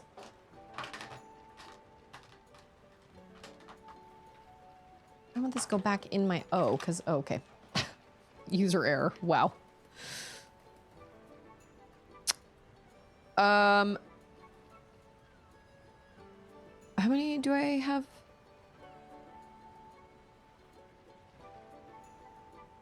There was only one rhythm level? Really? Oh, I thought there would be a bunch of them. Oh, so I don't have to worry. Where's the store? I do need to probably buy some coins. Here's one. I have done the desert. Thanks. Thank you.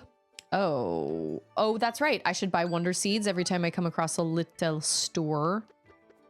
I've already owned those ones. Oh, but I do need to, I have 15 guys. I do need to change my badges. Oh, it's this one, right? Safety bounce. Oh yeah. S S S A A F F F E E E T T T Y Y. Safe. Bounce. All right. Wait a minute. Where can we go? We can go to the...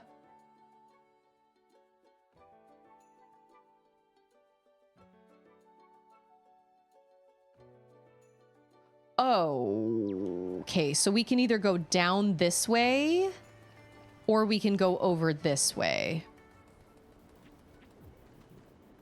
Muncher feel. Oh, okay. Boosting spin. That's not to say the other special levels are hard, but that's the only rhythm level. Okay. The Fungi Mines. That's right. That's where we're going.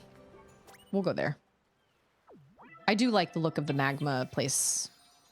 Hangout over there. But the Fungi Mines just reminds me of like the little dancing fungi in Astrobot. It's great. They are, ooh. Ooh. Fungi Mines.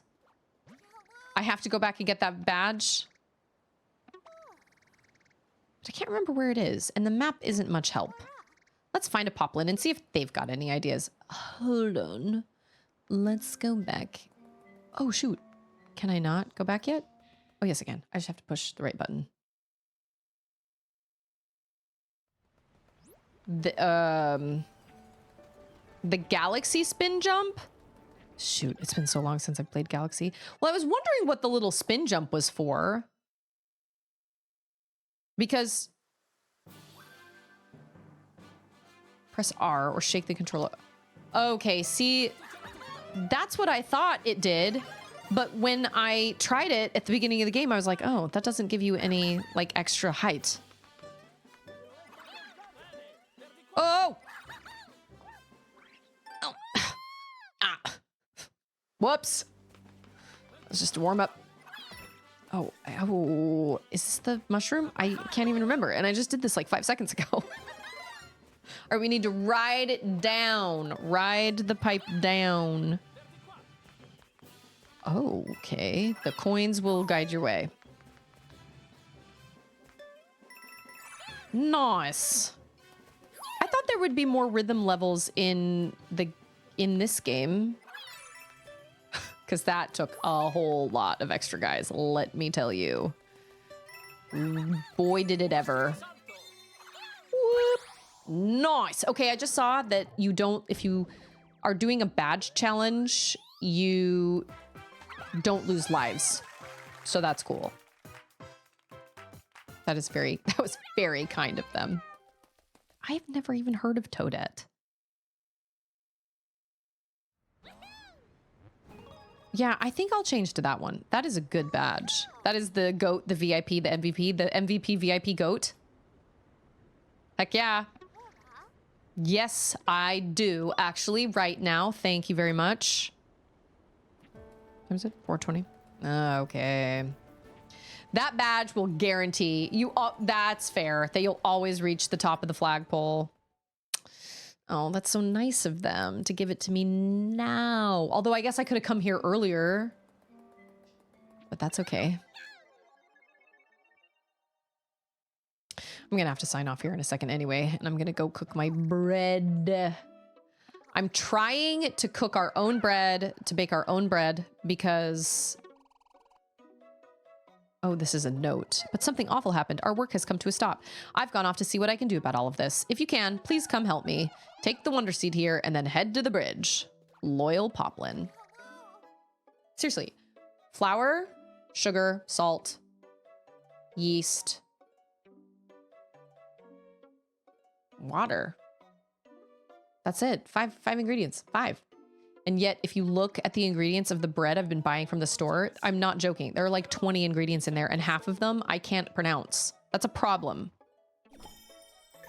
But that's to keep it from going bad on the shelf, you know, keep its shelf life longer and to make it rise faster and all that stuff. So I've just been making, like, every other day I make 2 loaves of bread. And then I stick them in the freezer. And then eventually I'll be able to, like, calm down and not make 2 loaves of bread every other day, but I have your Wonder Seed. I read your note. Oh, that was nice of them. What the ha? She's gonna say next time she heads to the store. You are the problem. Well, and then I made Auden the day after I made, like, legit homemade bread. I made Auden some, like, cinnamon toast with this super yummy homemade bread. And she took one bite and she was like, I don't like this. I just want the regular bread. And I was like, I beg your pardon. This is homemade bread. She even helped me make it. A sensor badge? I'm sure you'll find it useful. What does that mean? That one senses things we want to find. Oh, it's like the shrine thing. It even looks like it. It's like the shrine sensor thing that you can like find other things. So can I like find secret tunnels? That's what I want. If I go to like a level. Okay, what's this called? Taili's Toxic Pond. Ooh. Up shroom, down shroom. Up shroom, down shroom. What happens at the beginning? So that helps you find wonder flowers and then... Okay, so if you come across some sort of secret or whatever, then it'll probably start pinging, I would imagine. Yeah, what's up? I gotta... Oh, no, I don't. I was gonna say, I've got a galaxy jump, but no, I don't. I switched badges. Dang it. I am not smart. Okay, well, you can't have one and the other, I guess. You know what? I really wish... Why did that? Yeah, you can't have it at the same time. Why did I just make that sound? Or that must have been like, hey, there's a secret here. Yeah, it's a secret up there. Yep. I see. Okay. That is helpful. That's really helpful. But that seems more kind of like a, hey, like you've gone through most of the... I would rather have the Galaxy Jump badge and go through the game and then maybe change the badge to the secret one and then go back and find all the secrets. Maybe that's just me. I don't know. Oh, I see. Why am I freaking out over these little purple dudes? I was gonna say, oh, that even gave me an extra guy. Look at these. I wish it were fall. I am not ready for summer. I am not ready. Can you not smash it? Oh, you can. Okay. Meow. Meow. Meow. Meow. We're gonna oh, yep. Ha! That was cool. Sorry, I just woke him up. Yeah, so I will switch badges after this level, and I will go back to having the twirly whirly jump because that makes the most sense. Oh, look what yep, yes. Thank you. Ooh. We got like oh my gosh, Auden would love this level. Mama, it's, it's pumpkins. Oh, badges. This one. I can find secrets on my own. No, I can't. I've walked past so many. Well, that is just very clearly a wonder flower.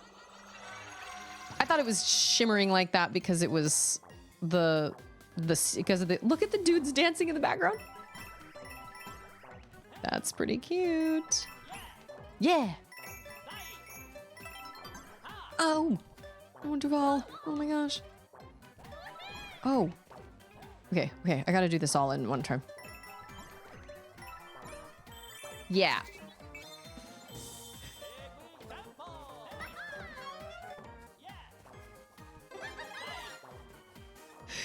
It looks like they're shaking their booties, but then their heads are facing me.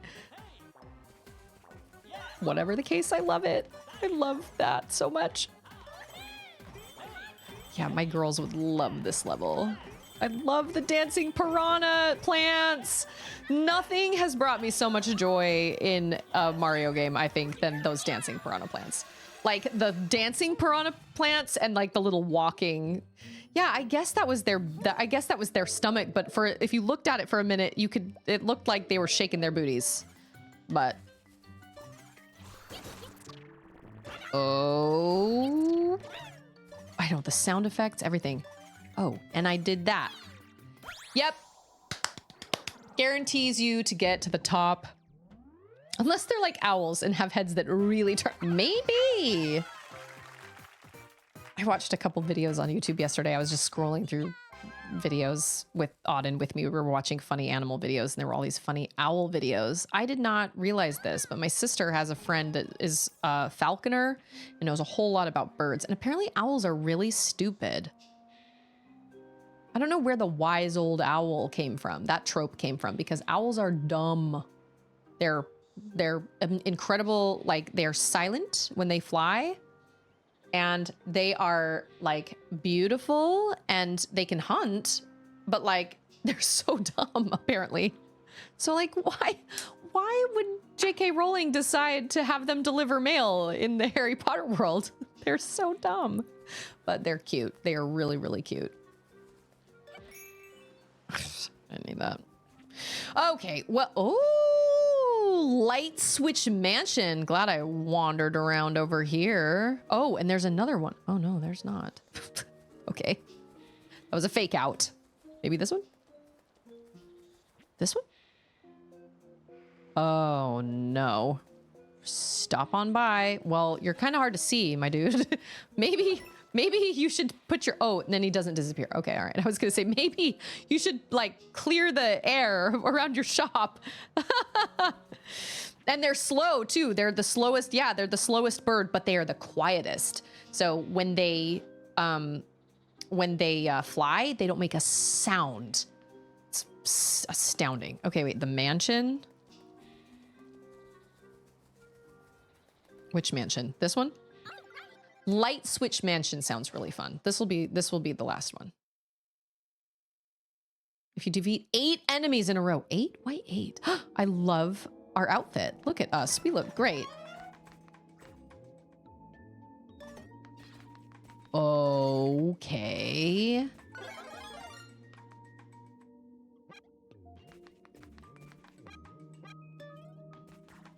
Can I...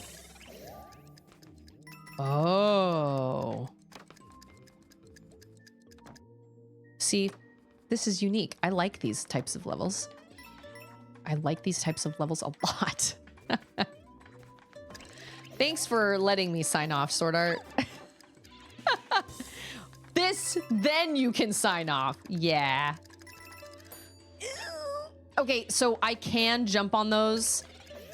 I'm totally kidding. Goodness knows I would stream for another hour if I could, but I can't. Oh! Oh! Oh! Boo! Oh! Oh, surprise! Oh! I really love that sound effect. Wow. Boo. Boo to that. Goodness gracious.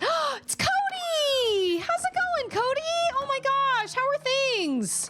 How are things in your new space? Oh man, thanks so much for that resub.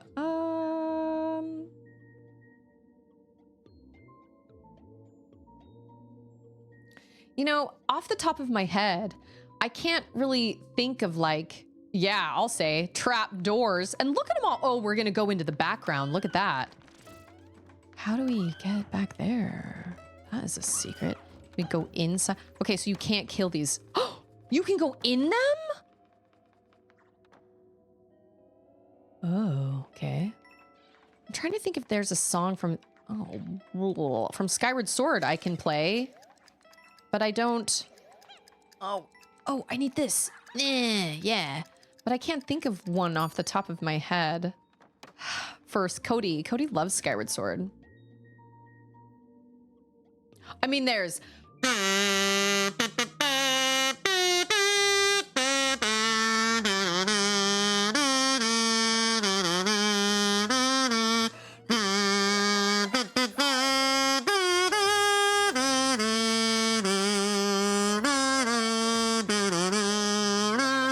And then there's just really pretty like...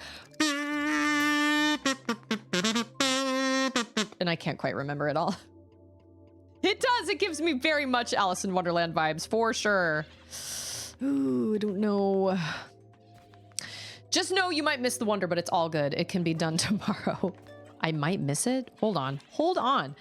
I was able to go through that other door, which means I need to check out the other scary bitey door.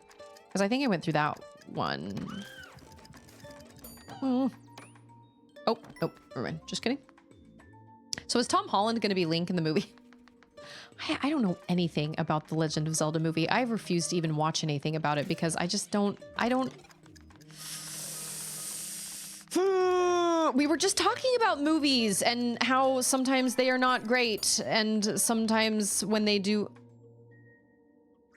you stop that. Oh, that's helpful. Oh, I didn't need to use my special fancy power. Oh, woo, that was close. Close. It's too close. Biscuits. Biscuits. I don't know how I feel about the Zelda movie. I just don't know. I don't know. I don't know. I guess we'll see. There just isn't enough information. Okay, you know what I'm gonna do? I'm gonna run and... Oh, I took a leap of... Oh. I took a leap of faith. Okay, all right. We're gonna go through here. I might miss the wonder. Yeah, see, that's the thing. I don't think a movie with a silent protagonist can work. Oh, this is the... Oh. I'm not ready yet. I'm gonna run and jump over here because this is probably where the wonder is, I bet you. Maybe. Oh, I missed it? Oh, well, I am a good gamer. Wait.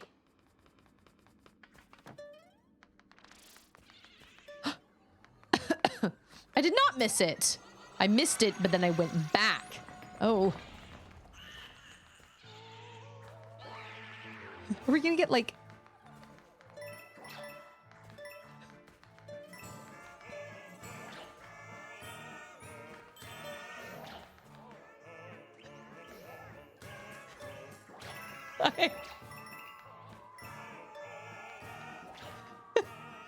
Oh my gosh, this is so great.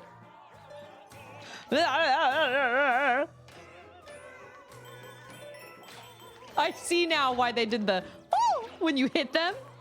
They're opera doors.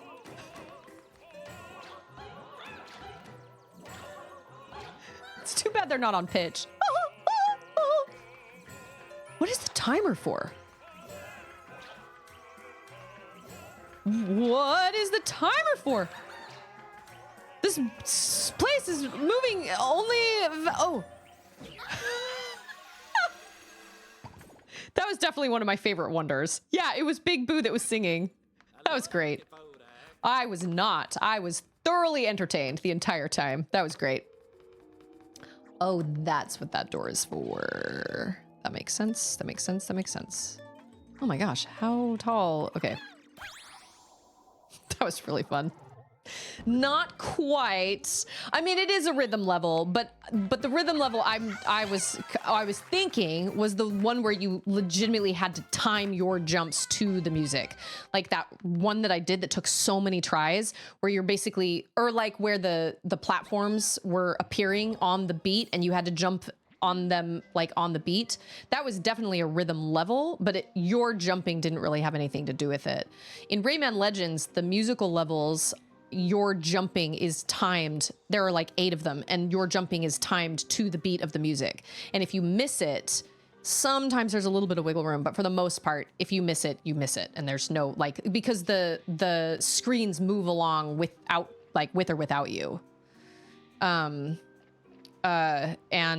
So like you'll die because the screen will move without you. That one in this one, like that one in this one, what? That level in this one was so hard. It was so hard, but it was also just because my thumb was going numb, man. But yeah, it was definitely a rhythm level. It was cute. It was super, super cute. Okay, I'm gonna save here. What is today? Is today Monday? It is. Okay. Wow. I felt like it was like Wednesday or something. So this coming Friday, we are performing. So our church congregation is having a luau, full blown. We're talking, yeah, we're talking roast pig, everything. it's going to be great. And I'm super excited about it. And I am dancing. Me and all the young women, like my girls, my group, we're all performing a dance with all the young men, like all the teenage boys and all the teenage girls and all the leaders are all dancing together. And I missed a lot of the practices due to like my family being sick and all this crazy stuff. And so I've actually got a video of the girls doing the dance. So I've just been practicing it on my own, but we're all going to dance it this coming Friday. And I would take a video and post it to the Discord, but I obviously can't post the faces of my, I can't post like, I would need to get permission from like all the girls' parents to post that. But anyway, maybe I'll have Ander take a snippet of just me dancing or something, but it's going to be really fun and I'm really excited about it. It's going to be like I've never been to a legit luau before and it's going to be really fun. So many of these levels have pieces that pop in and out to the music, so I didn't understand when it was said that there was only one. I feel like half of this game depended on music.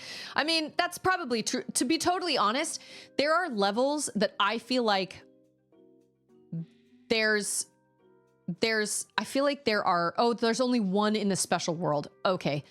I feel like there are musical levels that I should jump to the beat and I just don't. Like that one where the platform was going up each time I jumped, but I had to jump at the right time. And I'm just going, well, wait, I can't really jump.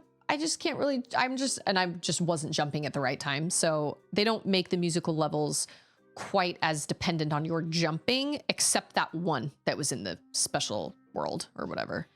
But yeah, they definitely use music a lot. And I really, really love that because I mean, we all love video game music, right? It's like one of the best things. It's like your soundtrack to your life as you're, while you're playing these games. So this coming Wednesday night, we're going to be doing like a dress rehearsal of this dance that we're putting on. And I'm nervous about it because I'm behind on the dance, but I've practiced it a bunch and it's really fun. So I'm really proud of all my girls actually, and the fact that they've all learned it.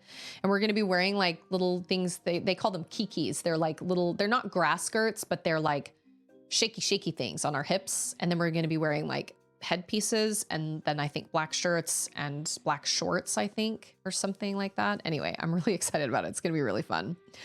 But this will do it for me today, but I'll be back tomorrow. And we will tackle more of this, what is it? The Fungi Mines. If you like platforming, I highly recommend playing this game. If you like 2D platformers, this one is really, really fun. This game is just one of those games that has just really given me just a great time and just made me grin like the whole time I'm playing it. And it's so, I never know what to expect. When that Wonder Flower hits, all bets are off. You just never know like what is even going on. It's crazy, but I've really enjoyed playing it. It's really, really fun. So I do want to find all the secret world levels because I definitely like a challenge. And so I like a challenge to a degree. Sword Art was right. Sword Art was totally right. Shout out to Sword Art. That was very kind. It was a kind birthday present. I appreciate it a lot. I appreciate everybody for being here and spending your valuable time hanging out with me. We had some new people in chat today. I really, really appreciate that. I appreciate the subs and I appreciate the support and everything. I'm just such an advocate for trying to spread positivity. That's really my goal. I love playing games and I love that I've been able to carve out a really small piece of the internet to where we can, hang out and chat about games and stories and creators and creation and creativity. And I just really, really love that. I am grateful for Twitch giving me an opportunity to be able to meet so many different people from so many different parts of the world. And vacation. So is it a vacation? Like, are you actually gone somewhere or are you just like staycation, just not working, but you're just hanging out at your house? Look, man, I stream like smack bang in the middle of the day. Like, that's on me. It's the only time I can. I could technically change it up in the summertime, but then I'd have to go right back to this time when Charlotte starts school back up anyway. So I've thought about that. I've thought about being like, oh, I could change my stream time for the summer, but then I'd just have to change again. It's kind of true. It's like, oh, it's Heinz. How's it going? You have an excellent night as well. Staycations are nice because there's no stress. vacations are fun, but you always need a vacation from your vacation. You know what I mean? So it's really nice to just be in your own space and not have so much responsibility, you know? So there's absolutely something to be said about that. But I appreciate everybody being here and all the new people in chat. If you're still hanging out and if you're still here, welcome. And I'm happy to have you here. Just don't forget how important you are and how much you matter. And not only to me and my community, but also just to the world around you. Everybody has different talents and different gifts that they can offer that nobody else can. And I believe that is so important in our world today. And, you know, I know a lot of times people are like, well, I don't have any strengths or whatever, but strengths and talents don't necessarily have to be something showy. They can be that you're a really good listener, or that you have a great sense of humor, or that you're very sensitive, or that you're just, you know, overly compassionate, or that you think of others before you think of yourself. And I really appreciate everybody being a member, being part of this community. It just brings me so much joy. And along with that, also just remember to be kind to people, because you just never know what they're going through. We should all show a little more compassion, because everybody's going through something. And we have enough people in this community that somebody here is struggling a lot. And I don't know who you are, and I don't know how many of you are struggling with something really intense, but there's somebody in this community that is probably going through some sort of crisis that we may not know about. And if that is you, I really hope you find the support you need, and I really hope you can find peace, and I hope you will make it through it. It'll be hard, but you'll make it through it. And I hope you can find the support that you need. I appreciate all of you guys. I appreciate you guys a lot, and I'll be back tomorrow, and we will tackle more of the Fungi Mines. So everybody stay excellent. Hey, Scarecrow! I will see you guys tomorrow. I know Scarecrow's time now is wonky because we had daylight saving and then Australia had daylight saving, and now it's like there's this massive disconnect. Oh my gosh, it's insane. It's totally crazy, but you guys are awesome. Stay excellent, and I will see all of you guys tomorrow.